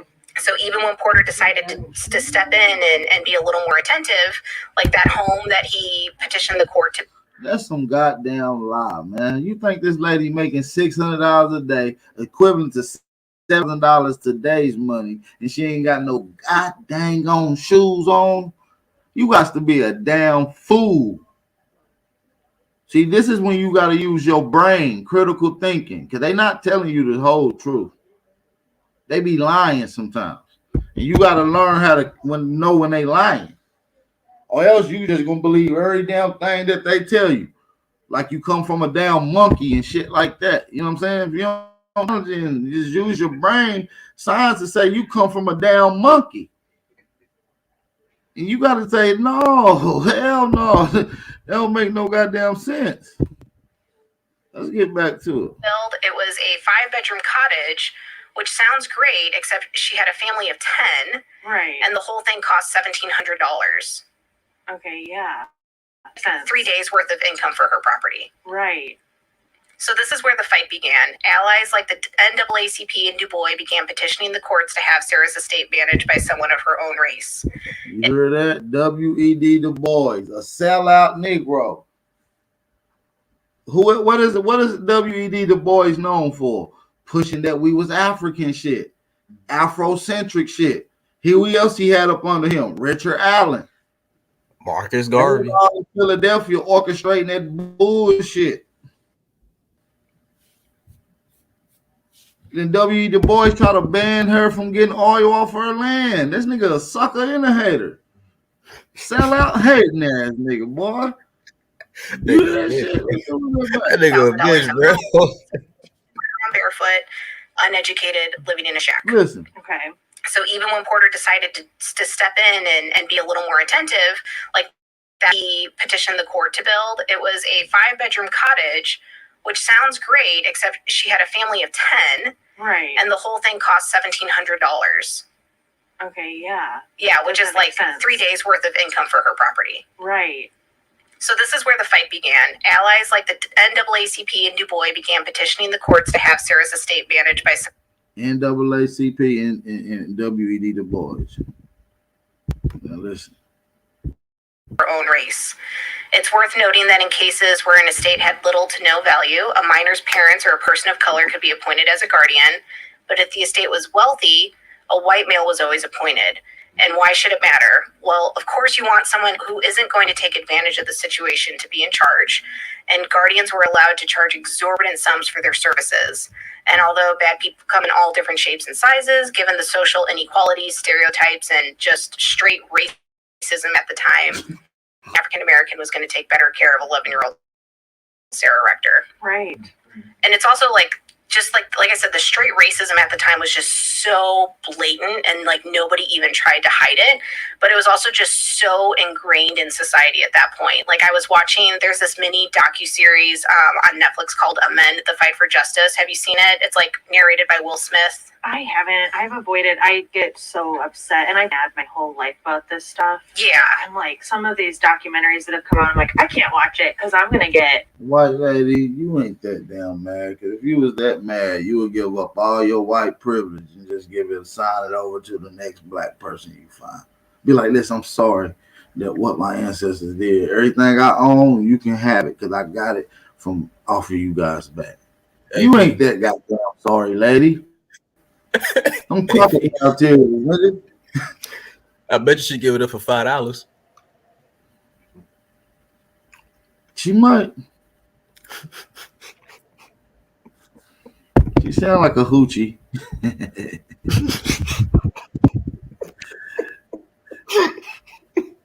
Y'all funny as hell. Let's get.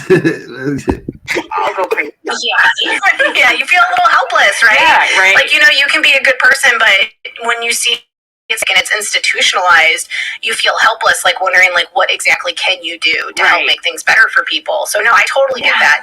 That being said, I'm clearly a glutton for punishment because I watched it anyways. I'm proud of you. I'm glad you did. So, you know, it's excellent. It's compelling. I love, they have like a bunch of different actors come in and like read the narratives from different people during different points in history, you know, where they've basically fought to, like, you know, amend the Constitution or to fight racism, that sort of things. It's beautifully done. I absolutely love it. I recommend watching it. But there's this clip in it, and it's a really old interview. I can't remember what year it was taken, but it was like a really, really old white guy being interviewed by like a younger African American, I guess, reporter. Mm-hmm. And so the white guy is like, oh, you know, I'm so liberal. I'm way liberal now than I used to be. And, you know, I'm really, really liberal. But like before, I just never saw black people as people. Like the black reporter just kind of looks at him and he's like, well, then what did you see them as? And without missing a beat, with no shame, no nothing, the white guy's like, you know, I guess you could say I saw them as pets. Yeah. And it's like, what? I just learned, because, I mean, TikTok is teaching me everything. Yeah. Because I only follow black women. Like, I've made it my rule. I don't that's follow awesome. you. If you're not black, I'm not going to follow you. Yeah. Most likely, if you're a man, I'm not going to follow you. Yeah. So, I mean, and some queer people. Look, they think that's reparations by following your ass on TikTok. They think that's their way of showing that they sorry. Come on, man.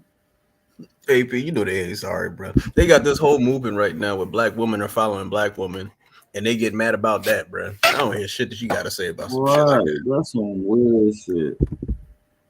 That's some weird shit, man. Let's go. But most of my feed is black women, and I've learned so much. Like this one creator, she was saying it was painful and asking people to stop sending her these things. Yes, it's like, and you like the atrocities.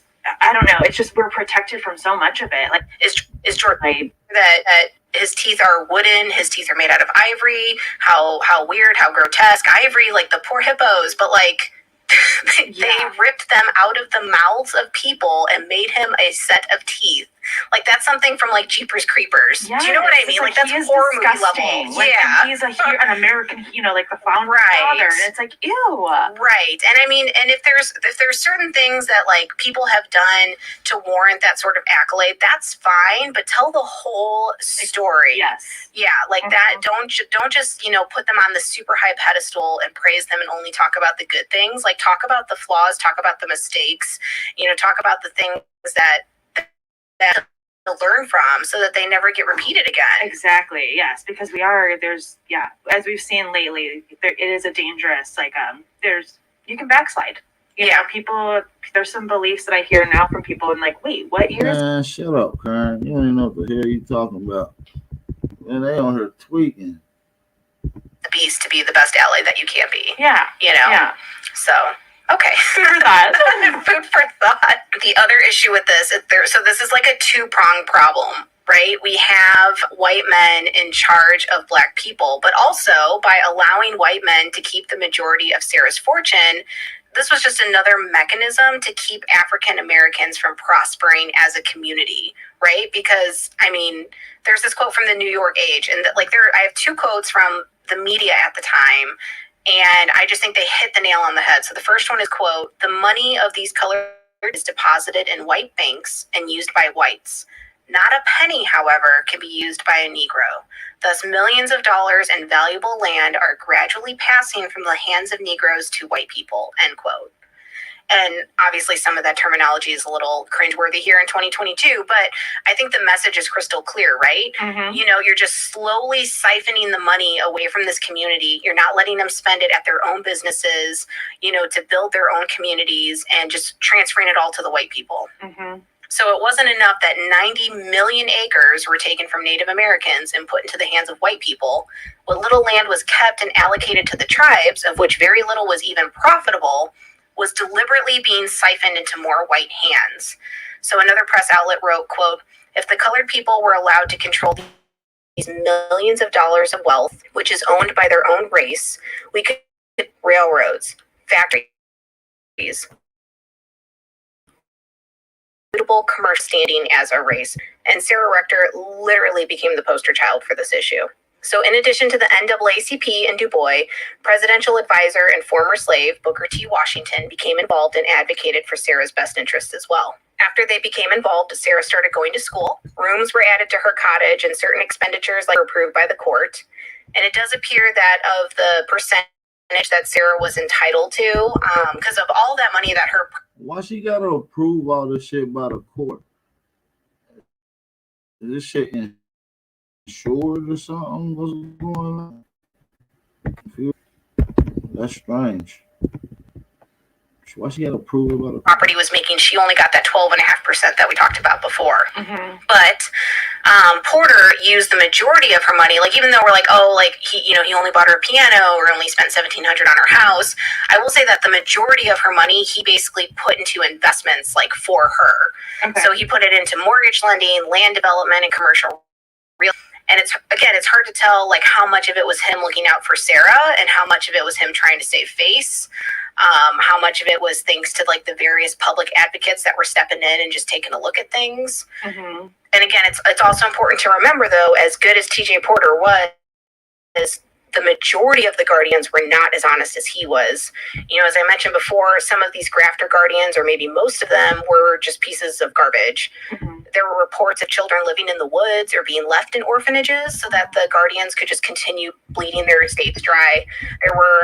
There's a story of like two siblings that, were killed by dynamite under their bed so the guardian could take their oil-rich lands. Yeah, like really skeevy stuff.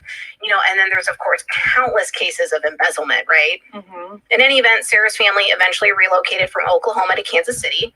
But by age 13, she was receiving international marriage proposals and random requests from complete strangers asking for money. God, it's like winning the lottery today. It's like, exactly. Whoa. Yeah. We're not going to propose marriage to Sarah. Again, 13 at the time. oh my God. Yeah. So by age That's crazy. AP, we're not gonna glance. We're not about to pass by that. Why a 13-year-old child is even? That's crazy. Oh, wow, bro. At Then Sarah's 13 years family old. eventually relocated from Oklahoma to Kansas. That were killed by dynamite under their bed, so the Guardian could take their oil-rich lands. Yeah, like really skeevy stuff. And then there's of course countless cases of embezzlement, right? Mm-hmm. In any event, Sarah's family eventually relocated from Oklahoma to Kansas City. But by age 13, she was receiving international marriage proposals and random requests from complete strangers asking for money. It's like winning the lottery today. It's like, Exactly. Yeah. Like dad would go get the mail. He'd come back with like a letter from Europe where someone wanted to like propose marriage to Sarah, who was again 13 at the time. Yeah. So by age 14, legally, Sarah could choose her own guardian, but it's probably better to say she could nominate a guardian that had to be approved by the courts. So when she turns 14, she nominates TJ Porter and her father, Joe Rector, and she asked the court to approve them as co-guardians. However, the court was going to appoint another white business. So you had niggas like the Rothschilds asking her, sending her letters, can they borrow money? Will they marry her? You know what I mean? Will she marry them? All kind of shit. I'm sorry, bro. Where them letters is from? We could pass that by, bro. Nigga, you can see that these people are straight up, bro, like pedophilic, bro. Like, nah, bro. That's diabolical. They got the money, bro. Oh my God. Man instead of her father. So at that point, Sarah and her parents These people are serial rapists and pedophiles. When you go and look up the main man who's credited to building up these hotels and some of the structures in the Chicago area during the burning of the Great Fire of Chicago in the 1800s, early 1900s. Man, that was a serial killer that they was giving homage to. You see, we got the dude from Africa that was there that chopped off them people's arms. They was chopping off them African arms out there in Africa. I forget the dude's name. Nah. King Leopold. Leopold was in Chicago. You understand me? H.H. Holmes. He was a serial killer. They literally undocumented serial killers. These people was all in our area, man. That's what I'm trying to tell y'all. These people done confuse y'all to think that these people are wicked. Milton Young, who's another white businessman, but it's someone that they know and someone they trust to be a co-guardian with Porter. Okay. And although Porter appears to have been an honest man, his attorney was eventually found of embezzling almost $8,500 from Sarah's estate, which again, back at that time, that's a lot of money. Yeah. So to Porter resigning as Sarah's guardian, and no surprise, he was succeeded by another white man. There's a theme here. So when she turns 18, she's finally able to manage her own affairs. So by that, see, this is when they turn up for her. Nobody else could take control of her shit. Sarah Rector of age now, and she already know the system. She been watching, keeping motherfuckers away from her shit, going away from her control the whole time as a kid. Watch what she do when she turn up. Time, her estate is valued at $1 million, which equates to about $11 million by today's standards. Yeah. Yes. So issues with guardianship and greed continued into Sarah's 20s, though. For a while, the age of majority in Missouri, because even though I say Kansas City, Missouri. So the age of majority in Missouri was 18. And when she was 20, the law changed that the majority age for women. So someone files an application for guardianship, alleging that one, the law should be retroactively applied, and that Sarah should be deemed a minor because she's under the age of 21, and two, that Sarah was incompetent, frivolous, and incapable of maintaining her fortune. So thankfully, Sarah reportedly had some impressive lawyers on retainer, and the courts held that the law was not retroactive, meaning it didn't apply to Sarah because she was already an adult in the eyes of the law at the time the rule was, and that Sarah was mentally sound and capable of handling her own finances of $11 million. So she not only filed a motion against the court, but suppressed they shit and won. Said, bitch, listen, not only, you know what I'm saying, am I competent, motherfucker, we gonna be able to articulate all this shit, but shut all that bullshit down. You understand me? No, nigga. Said that I was already been recognized as a motherfucking adult for the last 2 years, and I've been managing my $11 million, my goddamn self. Fuck out of here. You see what I'm saying? I'm shocked. So Sarah stayed in Kansas City, where she eventually married and had children. Although she stayed out of the public eye, she was known to live extravagantly and throw lavish parties for black elites. I read in some places that Sarah was so... She was a nigga. She used to throw them dope ass parties, nigga, with black elites only. You know what that means? Networking, chopping it up, more business ideas, more shit going on, building up what we calling Black Wall Street, Tulsa, Oklahoma, Rosewood, Wilmington, North Carolina, these particular places. Rich, that legislation was proposed to the Oklahoma legislature to have Sarah Rector legally declared white, which is actually kind of what started me down this rabbit hole. I was like, hold on, they try to declare legal standing to make her white because she had too much money as a Negro. They try to make her white on record because she had too much money as a Negro. Listen. Did that shit? City, where she eventually married and had children. Although she stayed out of the public eye, she was known to live extravagantly and throw lavish parties for black elites. I read in some places that Sarah was so rich that legislation was proposed to the Oklahoma legislature to have Sarah Rector legally declared white, which is actually kind of what started me down this rabbit hole. I was like, oh, that's really interesting. But I wasn't able to find any like historical literature or a credible source saying that this was true. And then I even came across some that said that that wasn't true. Okay. And in the end, Sarah got to spend her own money as she saw fit. Despite the many people who sought to take it from her, she was living her best life. And she is only one example of how both Native Americans and African... You see what I'm saying? They said she was living her best life. And they're going to try to say African American because they're using colloquial sense to describe black people in America. We know black people in America are not African American. This is a misnomer. You understand me? They just was confused. This was the switcheroony game. You understand? They went through certain classifications within that small time frame from her being born before 1904 all the way up to present day. And they was born before those particular shows.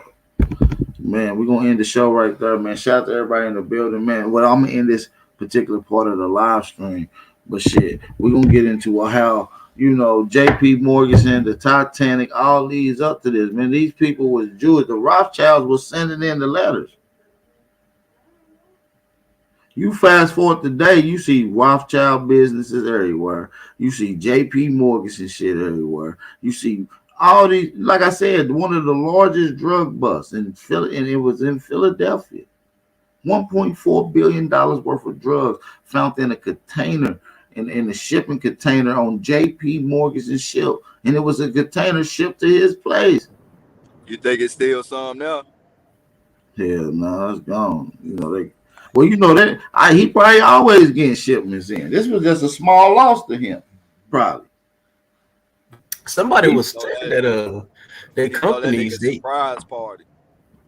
Yeah, somebody was saying that they companies now they use red, white, and blue as their logos for the companies for these Rothschilds and Morgans and stuff like that.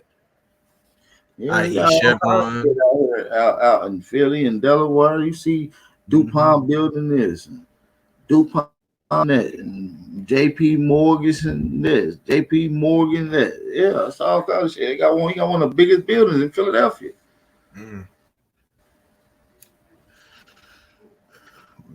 So yeah, man. Yeah. So you know, it's conspiracy that it was his drugs that was seized that day. You don't think was coming and going on his shipment? Hey, before you get past Sarah Bobman, bro, like, you know, man, it was a couple of key things that was spoke on that I think let's get it. People need to speak. And you know, man, first off, man, shout out to you, bro, man. Shout out to AP, man. Shout out to the other brother on the chat. I can't see who that is. Shout out to everybody in the chat. Shout out to Truthful. You feel me? Shout out to everybody in the chat. You know, 3 key points that I like to speak on is the guardianship program. That was an actual act. and it got to the point where blacks, well, we know, we just speak in layman's terms, but our own people had to form their own guardianship organization as well to try to get so-called white people about a nigga business and shit. You feel me? So look up the Guardianship Act. I think it was in 1906 and shit when the shit was formed, and it was basically to make sure that they got a cut of what the fuck we got because we was just getting too much motherfucking money, and they wasn't. That's all that was about.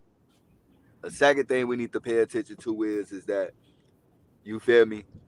Every time they talking about, they always try to confuse it with Native Americans and African Americans with dealing with business and Indian territory and shit. The one key component that's never ever no disagreement about was, nigga, it's niggas there.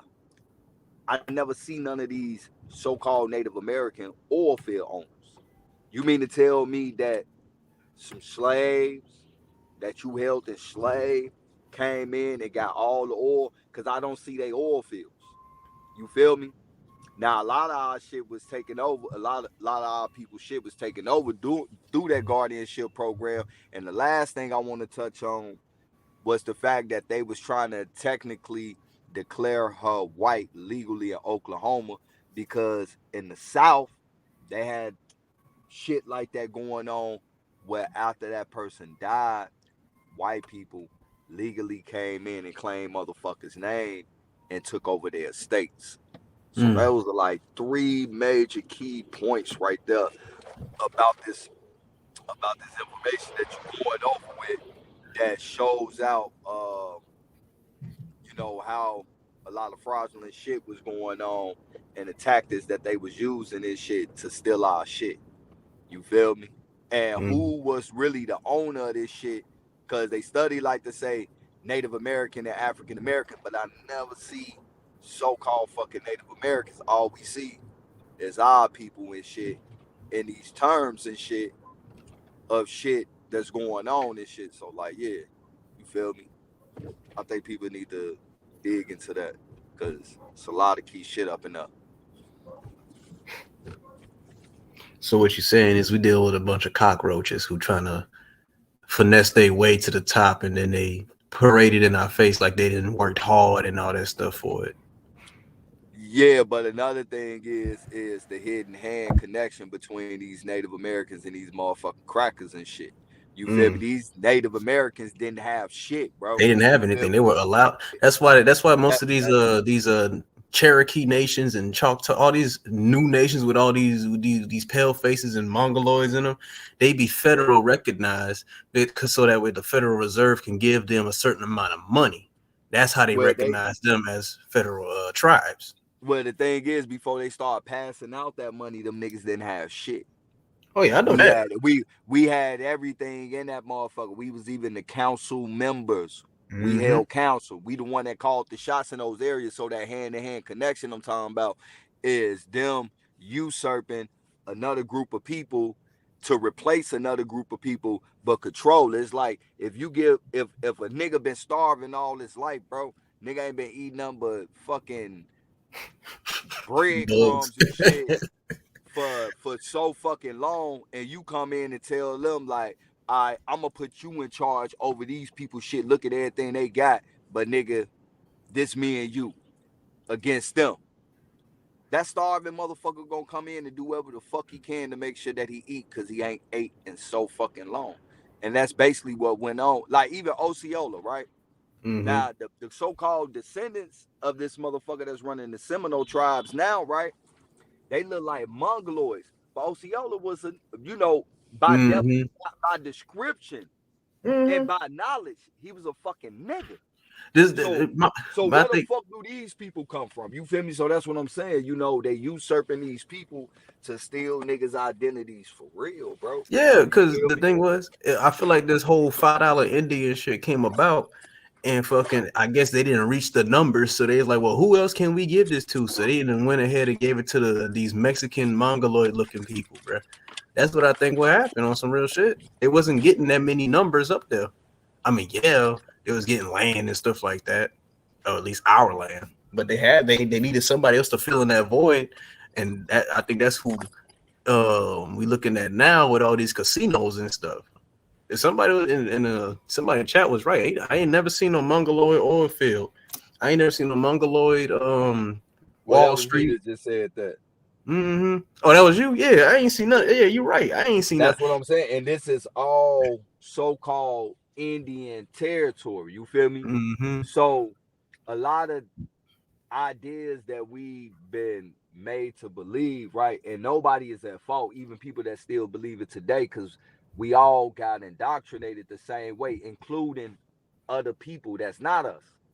You feel me? Like the indoctrination just didn't go on us, it went on everybody. You feel me? And they change it every generation. Every generation, because I asked my grandma about that shit. I said, Grandma, have you heard anything about some African slave trade? She said, hell no, we ain't from no Africa. And then she spit the facts. We Choctaw. I asked my grandma, my daddy's side. She said the same thing. I ain't never heard no slave trade story. We Cherokee. This and that. And I'm like, well, what the fuck? They just must have made this whole out of Africa shit up then.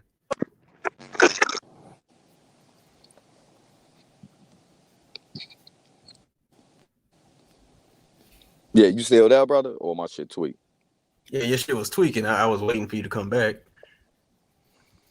Oh, yeah. No, but you know, and that's the thing, bro. It's like we looking at these things that they talking about, and they keep using these terms, but we never ever see these other people. And you know, man, they've been put in place. And another thing that we gotta understand too, you know, motherfuckers in America wasn't the only one that was called Indians. You feel me? These people they bought over here from not only the South China Sea area and shit like that. You feel me? They was called Indios, which translate to Indians as well too. Now we gotta also understand that these people got you gotta understand that these Chinos was classified as Indians in 1672. So by the time the United States government got to that area, you got a bunch of people that's been classified as Indians now because of, you know, certain status and shit. And they know if they not Indians, where the fuck they gonna go back to? They gonna hold on to their life and teach their kids that they are Indians as well too. And by the time the American government got there, here it is, you got a group of Indians and shit. You feel me? That's been called that shit for a while and shit. The same way how the Brazilian Indians was called Negroes for almost 250, 300 years. And now you made a decree that you probably didn't even let them even fucking know about. So who is all these Negroes that's originally Indians of the land? Look, you don't know no more. Truth, triple uno, bro. Let me tell you, bro. I was watching this. It was a documentary about the so-called Native Americans and their journey over here from the Siberian stuff. These motherfuckers had the nerve to go to like Japan or somewhere at some random people place and say, yeah, your ancestors crossed over to the to America and were one of the first tribes to settle there. And this Japanese looking like, oh, so I'm like, bro, they keeping this lie up, bro. They ain't gonna tell them that it was the Spanish who brought their asses over here to Central and South America, labeled them as Indians because all mixing that was happening down there too, hence the term Mexica or Mexican. And then now we got all these, Mexicans saying that they the Mayans and they the Aztecs and stuff like. I mean, no, they are the Aztecs. They saying that they the Mayans and the Olmecs and stuff like that. But they ain't gonna tell them that shit though. So I know exactly what you're talking about, bro. Well, we gotta understand this right here. No matter where you was at in the world, everybody was melanated, right? Facts. This pale skin is due to intermarriage and also inbreeding as well too. So the thing is, like I think I spawned the question last time and shit. If an Aboriginal African and Aboriginal Australian have a baby, is that baby a half breed? And technically, yes, that baby is. It's certain genetic mutations that all melanated people share. Then there's certain ones that we have that's strictly for us due to the environment that we live in. Now, when you mix those two, that baby are going to have more mutations than the mother and the father because you got two groups of people coming together. Now, if you got multiple mixing of kids and mixed kids, even though they black as shit, they're technically mixed breed. Now these mixed kids and mixing, so you got admixtures mixing with admixtures that bring on more admixtures and more mutations and shit. And eventually, certain mutations happen where skin pigmentation was halted and shit. You feel me? And then those babies and shit start mixing as well. So the babies carry the genes of the parents. So the fact that they got that skin color by mutation, it was able to continue on because the baby carried the same genetics as the parents. And if they got a mutation that blocks that, then they're going to get that same mutation as well. But once they mix with somebody else, that baby gonna have different admixtures and mutations as well too. So you know it's like a never-ending cycle. That's why they want to play this one melting pot, because they're testing and watching new mutations happen still to this day due to mixing the people and shit. I got like I wouldn't see that necessarily, because here's the thing: if we like there ain't no way possible. The only way, because even an albino still look like us. This is a whole different breed of people, bro. You talking about facial features, bro. I know, but that's the thing about I'm talking about pigmentation. I'm talking about pigmentation. I don't think pigmentation is a mutation then, because then you could say that a light-skinned person is if you have two black people and they make a light-skinned baby, you could say that's a mutation. That's just the genes at that point. I'm mutations saying, like, happen even among black people mixing though. But here's my thing about it though. We dealing with a whole different set of people, because if you look back in history, there are two events that happened at the same time, and that was in 1215. You got the Magna Carta, which happened in Europe, and then you have the Mongolian invasion that happened. They both happened at the same time. I believe I'm doing my research on this right now, but I'm claiming that it wasn't the Chinese that built the Great Wall of China. It was actually us who built the Great Wall of China to keep them people out of those areas. And what happened ultimately was the Moors in Europe, they got conquered by the pale faces, and the Chinese area, all of Asia, was taken over by the Mongoloids. But where did the pale faces come from though? That's what I wish I could tell you. So right now we're talking genetic makeups, and that's what I'm trying to explain, brother. You feel me? Like but if that's the case, and we can't be all people and get a white baby like that have different facial features and different genetics and can't stay in the sun. So you telling me that if a person from Ethiopia right now, we know, not even Ethiopia, let's just say Uganda, we know they phenotype and everything is not similar to us. The only thing we share is skin complexion. That's it. Mixed with an American Negro and shit. You telling me that baby is not going to have different type of features that show not only the American side, but also the African side, and you could tell the difference in that shit? There are two. Let's think about it. I know what you're saying. The baby's still going to come out melanated, broad nose, big lips. But that might not necessarily be the case, though. The lips and the nose might not necessarily be. The skin color, maybe, yeah. But yet you don't see narrow noses until they came about. You don't see that. It's niggas that been had narrow noses, bro, before any pale person ever even fucking came. Okay, that's all I'm saying, though. I mean, amongst the melanated people of the world, fuck America, of the world, you find all phenotypes of every type amongst the melanated people of the world. So pretty much all they phenotypes come from different niggas' phenotypes and shit. But truth, that's the thing about it. You saying that, but genetically we are not the same people, because why do Africans and Americans have 9 DNA structures and everybody else only got 6? Because you're not walking with me, bro. And I am walking. True. All right, so walk with me, bro. You cannot. What happened to the other 3 strands of DNA then? How did they just genetically disappear? You keep those genetics. Once again, brother, you got to look at it this right here. Just because you melanated don't mean that you the same fucking people. So with 2 melanated people from 2 different regions breed, that baby is a fucking half breed. That baby is not pure. Still has 9 strands of DNA. But the baby still has 9. Hold on, bro. You got to let me get it out so you can understand where I'm coming from, brother. Because I think you listening to respond right now. You really need to, like, you know, I'm Truth asking is, you. let me moderate. Let me get it in right quick. I believe that this is a good conversation. Are you saying that there's that make up the genetic, also down to the cellular structure of a person that's different within melanated species of humans around the planet? Yeah. You talking to me or him?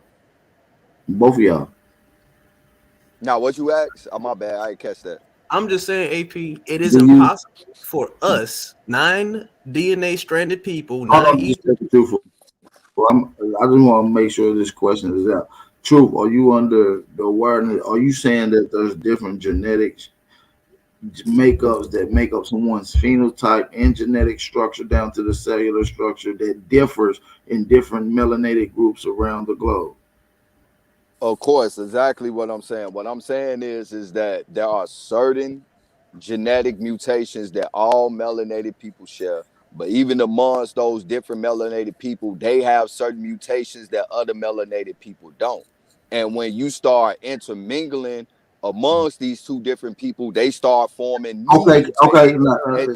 Let me ask the question, because I just want to make sure we have in clarity. Because you're saying that there are mutations that all melanated group, no matter the difference of genetic makeup, that they still share. They all have in common, and there's also an insert of genetic alteration of mutation that they don't share, right?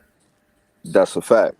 Okay, just for elaboration, can you give me one that we share with all groups of people that would be a generation, and then in contrast to ones that we don't share? Just for clarity, but it's a good conversation.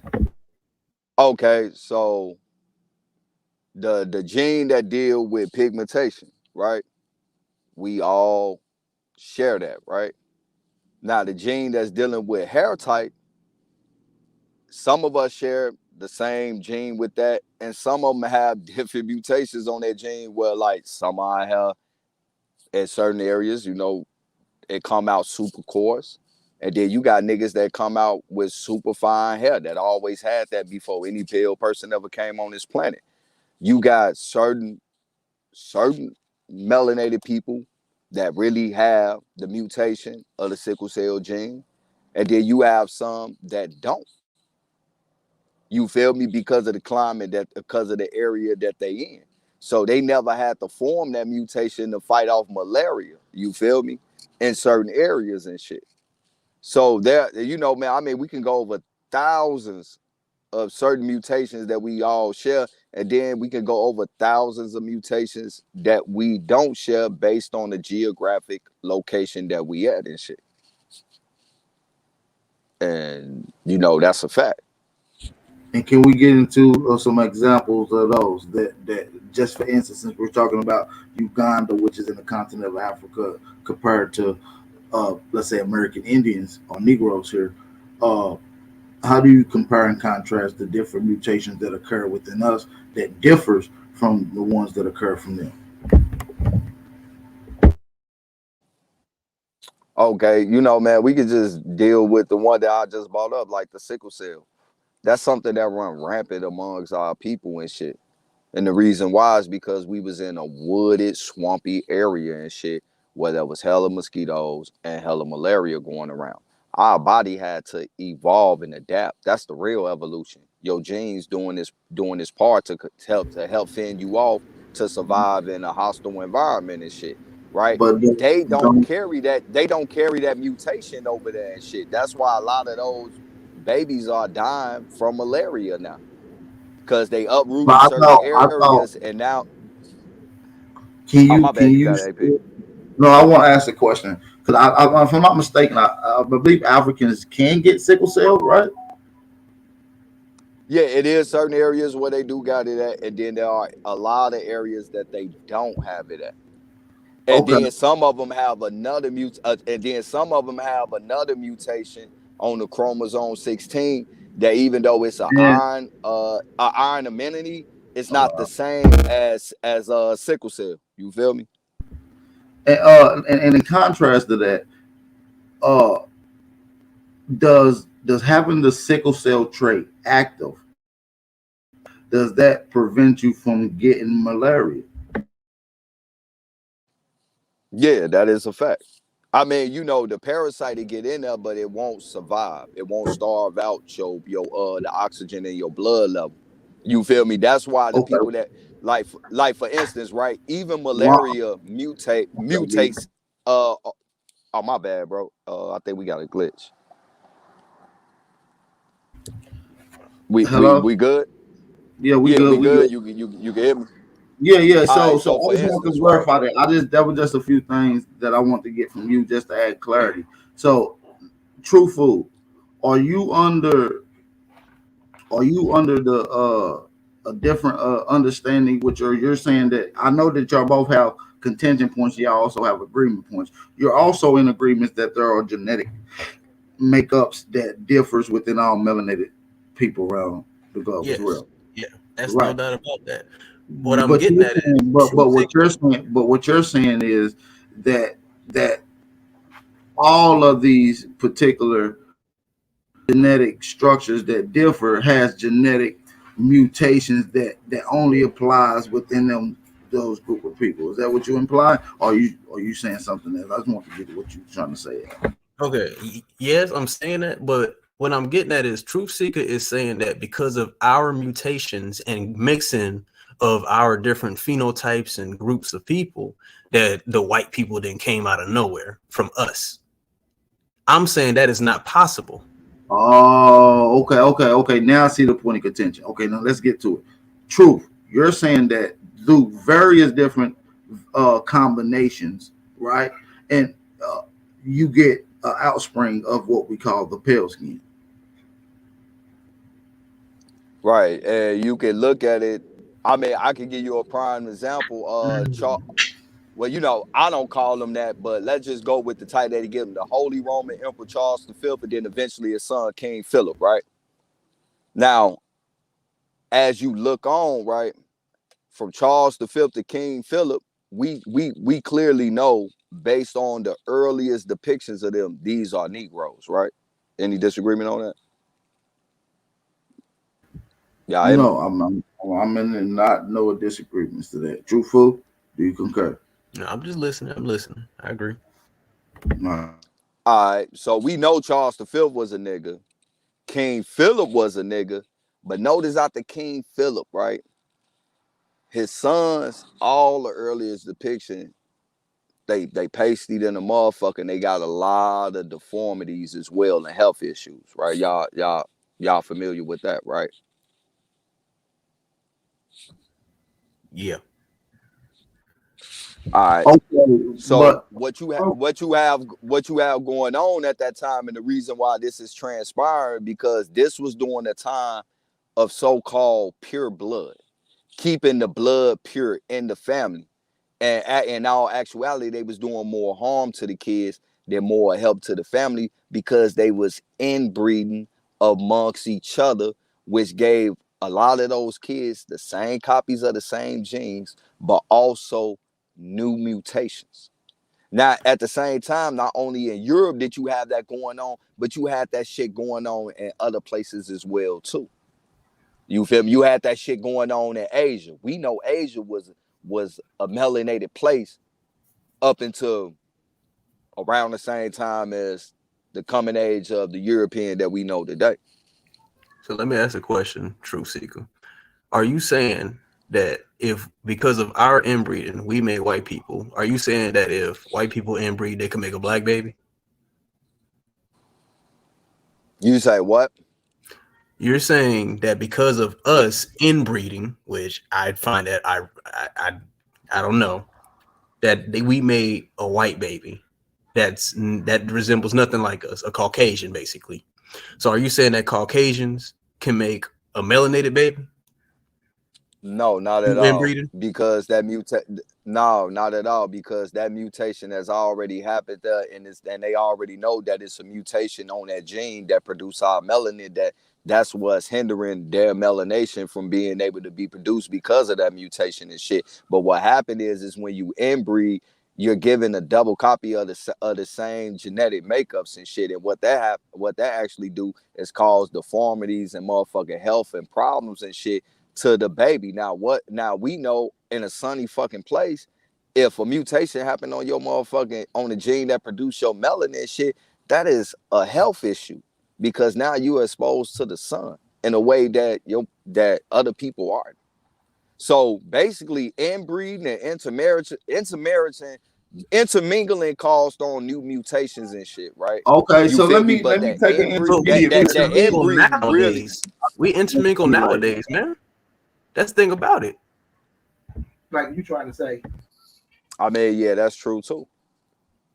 We intermingle now, and it's crazy because when you look at us as our people, we intermingle now, and our babies come out perfectly fine. They want to diagnose us with autism and stuff, but that's not until after they put these vaccines. Well, that come from inbreeding. That shit right there come from inbreeding right there. That's not my from thing about it. intermingling. Our The children health issue. have, yeah. believe it or not, So our children is multiple processes of that led to certain shit, right? You feel me? And I'm trying to give you a let me overlay. You feel me? Let me say something right quick, because this is a good conversation. I believe what Truth is trying to say is this is how natural selection in genetic mutations happen.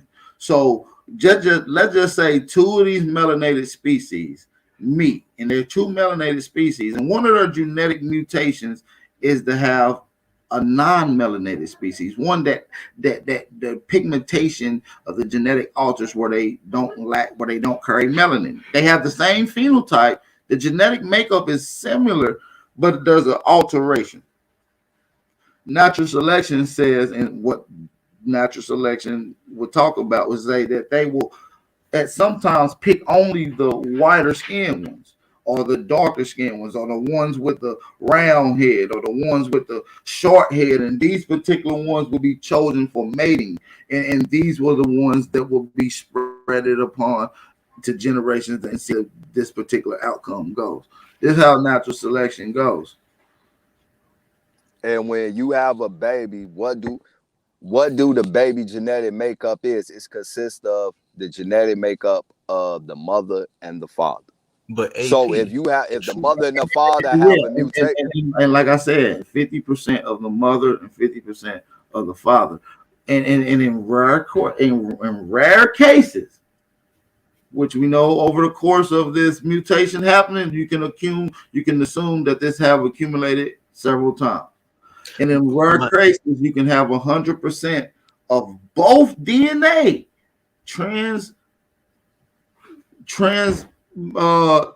into the seed, where they both get 100% of the female and 100% of the male. I mean, y'all could take that back to the script. But AP, this is my thing. This is my thing about it. Shay Pink 40 even said it yourself. 2 black people cannot create white babies. They only make albinos. 2 of us cannot make a Caucasian baby. We can't do that. So what about the Davidians? We can't do that either. What about the Davidians? That's not us. That's not us. So the Davidians have a skin condition that came about that is different from albinoism. It's not pasty white like how albino, and that's no disrespect, but like albino and white people is not even the same pigmentation. Albinos is pasty. You still see the phenotype, so you can see it. But the Davidians have a case where they pigment shed it to the form of the pigmentation of what we call pale white people today. But they was originally black at one point. How did they baby start getting this pigmentation of what we know as white people today, or the phenotypical skin color of the Asians, anybody that's not melanated? How did these black people start producing these babies that had this pigmentation of what we would consider as white people today? This is a known fact. Like I said, Truth Seeker, you have 2 events that happen at the same time. The Mongoloids invaded in 1215, and the Caucasians invaded in 1215 with the Magna Carta. My thing is this: you cannot create a different group of species, even if you intermingle. Because if that's the case, then we should be with, white people then. We should procreate with Mexicans and procreate with everybody else. Because then now you're saying that, niggas already doing that. But that's the thing about it. They doing that for their genetic survival, not us. Not us. Man, it's a lot of niggas that be lusting. It be a lot of niggas lusting over these white bitches and these motherfuckers. Because that's how they portray it. That's how they portray it. That's how they portray it. That's what I see. I know niggas that told me straight to my face, I don't fuck with shit but white women. I told me he was disrespecting his mom. I know, and I see him too. So that had nothing to do with the white person. That was that nigga, bro. No, I'm telling you, bro. Who do you see on these billboards for fucking beauty and clothing and stuff? It's mostly white women. Who do you see mostly on porn? It's not where I'm at, bro. I see billboards of beauty of Bobby Hemmett even said this. Bobby Hemmett said it himself. They put themselves as the majority image and to be the most popular, and we following behind them. No, we just got to be us. Why do you think segregation ceased? Because their population was dying out. You saw AbTV put that video out about them cloning. We don't need to clone to reproduce. They had to though. Why is their population? Yeah, they've been doing that shit for decades. You said what? I said they've been doing that for decades. And that's what I'm saying. And the reason why they dying off is because they're having more modern mutations that we not even having right now that is affecting their birth rate and also affecting their health. We are not the same people. We did not create them. We did not us. But you're right though, bro. We didn't have those mutations. You're not right. You're right about that. But when you have two different, not necessarily different genetics, but two people coming together that have different aspects of mutations that's different from each other based on the geographic location they at, and they procreate and shit, it start forming new mutations, bro. But once again, bro, I want to know, how did these pink people, Davinians, who original people was black, what caused them to start having skin complexion like that? That's what I don't know, and I'm trying to figure this out myself. But I'm hold on. Their parents, which is melanated, right? I'm combating you on this because of this. You saying if two people from one group and another group procreate, it create that. But you also said, but you heard me wrong, bro. No, you said that if an African American create a person, they create a hybrid, correct? Yeah, that's what I'm saying. That's what I'm saying. My bad. That's what I'm saying. Just called new mutation. Now, okay. Now my thing is this. Now the white part come from inbreeding. Now my thing is this. You saying if an African American procreate, they make a hybrid, right? But you also saying that if two people of the same group procreate, that's inbreeding, that can create that too. No. Well, I'm talking about inbreeding. I'm talking about a brother and a sister, a mother and a son, a father and a daughter, close related, not grouping the people. We talking about individual families now. And that is scientific. Not only is that scientifically proven, it's medically proven. If a brother and a sister have a baby right now, there is a 90% chance that baby is going to have health complications. And it's also a high percentage chance that baby might be stillborn, because it got a double copy of the genes, which is harmful to anybody. I agree with you on that. So, but, my brother, there is no way that even if an American and an African get together, they can create a Caucasian species, bro. There's no way. I think you stuck. I think you stuck on that part and missing the point of what I was saying, because I never said that I'm going through a process, and I think you missing the process, bro. No, I understand. So okay. I'm a simplify it real quick. So look, peep gang. If a person from Australia and a person from Europe, we talking about the original melanated people of these areas, right? None of that white shit. All right. Yes. Now, even though they share a lot of same mutations because they are part of the first peoples of this planet, because they're melanated, right? There are certain mutations that they don't share with each other that is strictly to these grouping of people based on the habitat that they are in, because it's different from the habitat of where the other person is in. So when they make a baby, these different mutations that each other don't carry and shit, it starts to be combined, and it's forming the genetic makeup structure of that baby, which now brings on new mutations, new admixtures and shit. Not necessarily saying that their skin color is now turning white, but now you have new occurring mutations, right? Now, now you got a process of this going on for time. Now you get to a point where motherfuckers start doing sick shit trying to keep their bloodline pure, where they start inbreeding. Now, inbreeding bring on more new mutations than any intermixing breeding ever did. Because for the simple fact, you're giving the baby a double copy of the same gene, which is throwing the balance of the genetic makeup off, which the body start doing what it do to survive. It start forming mutations here, forming mutations there, because the baby is now being attacked genetically here, attacked genetically there, because now it has the same fucking copy of DNA structure, which is detrimental to anyone. So now you have these mutations happen. A mutation can occur anywhere, and it just so happened that white people have a mutation on a new melanin gene that we don't have. Reason why we still produce melanin and they don't, because of mutation that happened on that gene in their genetic makeup. Where did that mutation come from? It didn't come from us. I'll tell you that right now, bro. Because my thing is this. So are you supporting the claim of the Grimaldi people then? Hell no, I don't even study that shit. That's what I'm saying. Bro, look, my dad bro. My daddy pulled that card. You good. I was like, hell you no. good, bro. Look, bro, let me tell you. I'm not supporting the Grimaldi claim too, but it's like I just had to make sure. This is where my understanding coming from, right? Mm-hmm. Me, and I gotta say, Ab, and when I seen Ab and A1 did their thing, that's what got me into start studying this field. So one thing is that these Pan-Africans like to combat us with was DNA and all that shit. And they just like, because a lot of us like, man, I don't deal with that shit. Fuck that shit. Oh, the reason why, because you don't know about it. So I started learning about it. I had to understand what was going on and shit to be able to concept what the fuck I was reading and really understand what I'm seeing.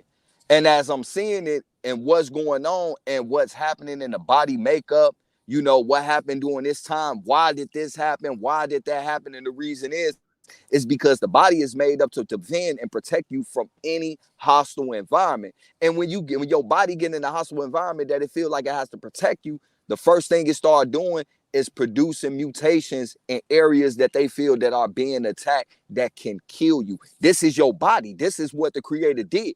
The Creator created us to be able to do that. So as I'm studying this and I'm looking over this and I'm seeing, okay, well, what type of mutations do we have? What type of mutations do these people have? What are these mutations at? Why we both got these deficiencies, but the mutation for ours is on this chromosome. The mutation for theirs is on this chromosome. Or why is on this cellular?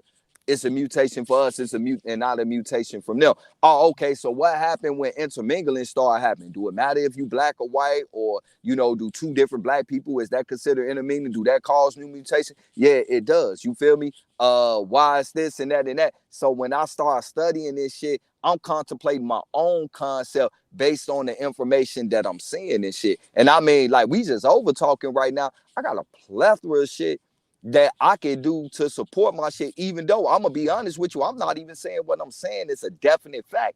This is like how they say, this is my scientific theory.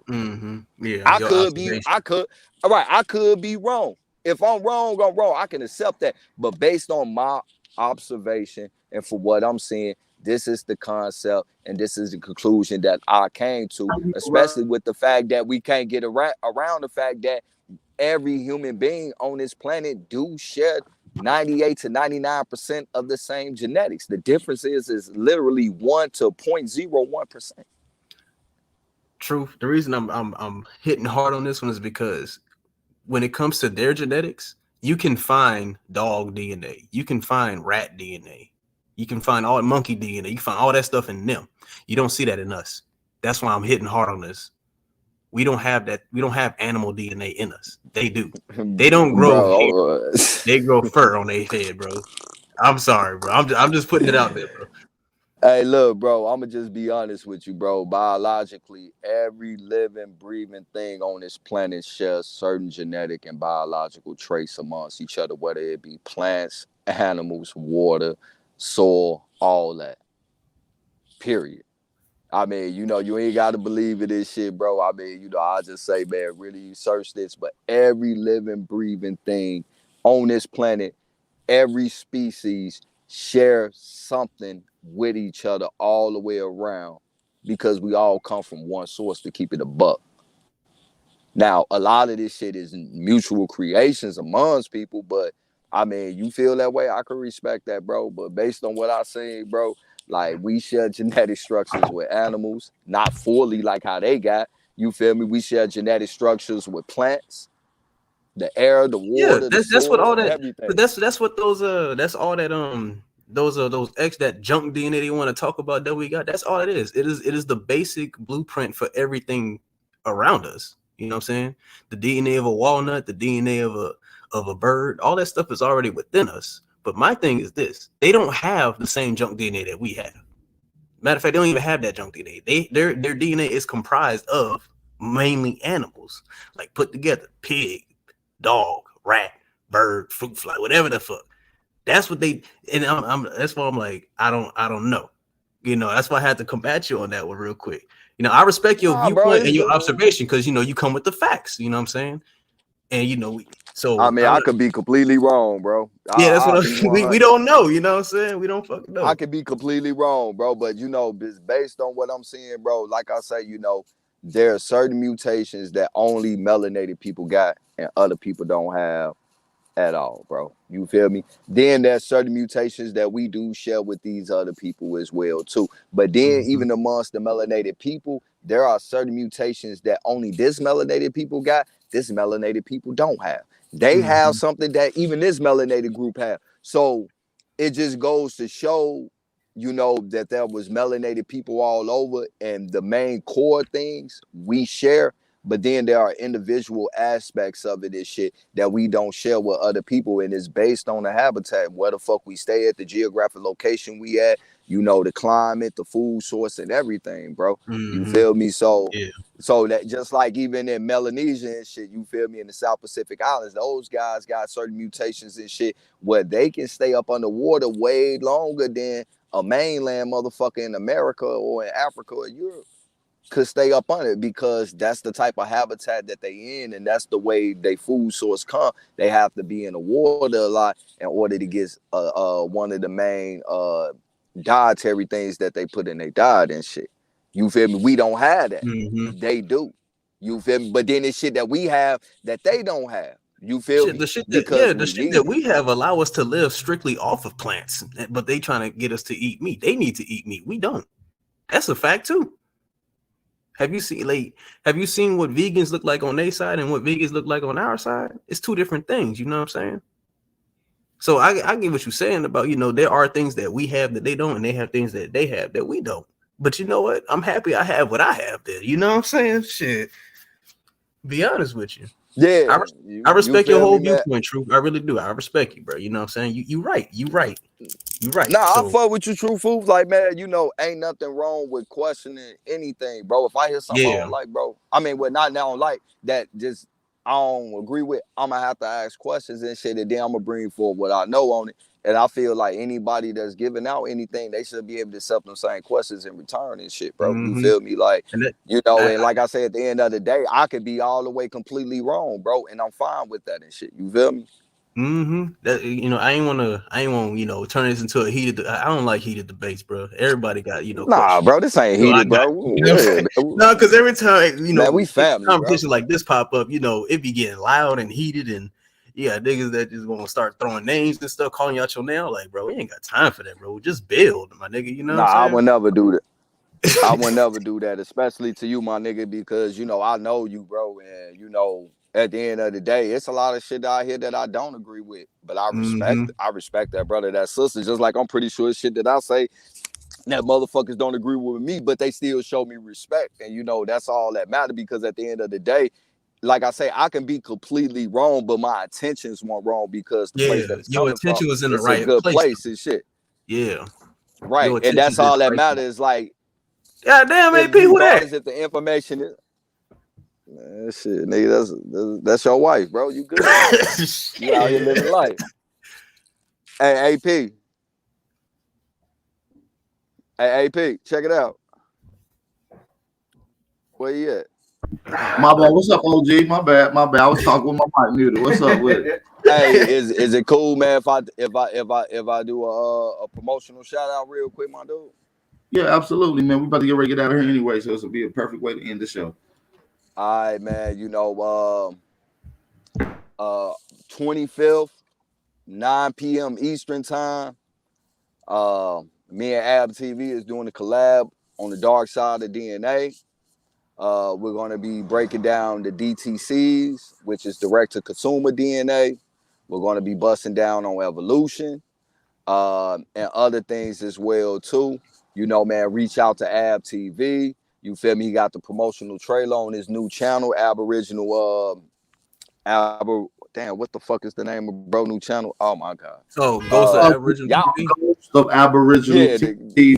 Matter of fact, he's going live directly after we get done, so he's probably going to be talking about the upcoming pay-per-view today. So he ain't got to go nowhere. All you got to do is stay in the live stream to the end of the live stream, and it's going to directly catapult you right into my brother live stream, man. This is what we got to set up over here. So, man, shout out to everybody in chat. If you enjoy this conversation, man, make sure y'all support the channel, man. Make sure y'all go support the event that my brothers and them got going on, the dark side of DNA, with a feature with 111 Truth Searcher, man. That's going down 8 o'clock Eastern Standard Time. So make sure y'all get with Geechee God or 9 o'clock. 9 o'clock Eastern Standard Time. So make sure y'all go get with my brother Aboriginal TV after this live stream, man. So I appreciate y'all brothers for coming on. And Truthful and 111 Truth, man, this was a dope ass conversation, man. I think this was a good one, man. I would have loved to be the moderator and judge on this one, man. This was dope, man. We have to put some hot on this. Hey man, and make sure y'all come to that, man. Hey man, this pay-per-view gonna be powerful, man. You feel me? We gonna get into some real good information and shit, and we gonna be sharing the sources and everything. Hopefully to the people that come, man, take these sources and expound on your own research and shit, and hopefully you can bring something back to the table that we didn't catch or something, man. Yes, sir. All right. That's a fact, man. That's gonna be one of the ones, man. So appreciate everybody in the building, man. Make sure y'all support the channel. Cash App tag is on the screen. It's also ticking across the bottom of the screen. Shout out to all the American Aborigines, man. Make sure y'all be safe, be aware, stay vigilant, stay dangerous. It's your brother Aboriginal Power. This was an episode of the Wake and Bake Show. We out of here. Peace. See, my life has been in motion. I'm a little windy. I'm not giving up yet. If you with me, time to place up your bet. Ain't no turning back. Got niggas who ran. When we caught his ass, got caught in that jam. Yeah, you know who I am. Yeah, you know who I am. I can feel it coming. I can feel it coming. It's that feeling in your stomach, you can feel it coming. It's that feeling in your stomach, you can feel it coming. Yeah, you can feel it coming. Fake love, snake you in your face, love. That snake you in your face, love. I told my brothers we gon' make it, that's how God wrote it. And the snake gon' show his face, cause that's how God wrote it. Too much fake love, that snake you in your face, love. Your face, love. That snake you in your face, love. I told my brothers we gon' make it, that's how God wrote it. And the snake gon' show his face, cause that's how God wrote it. Too much fake love, that snake you in your face, love. Your face, love. That snake you in your face, love. I told my brothers we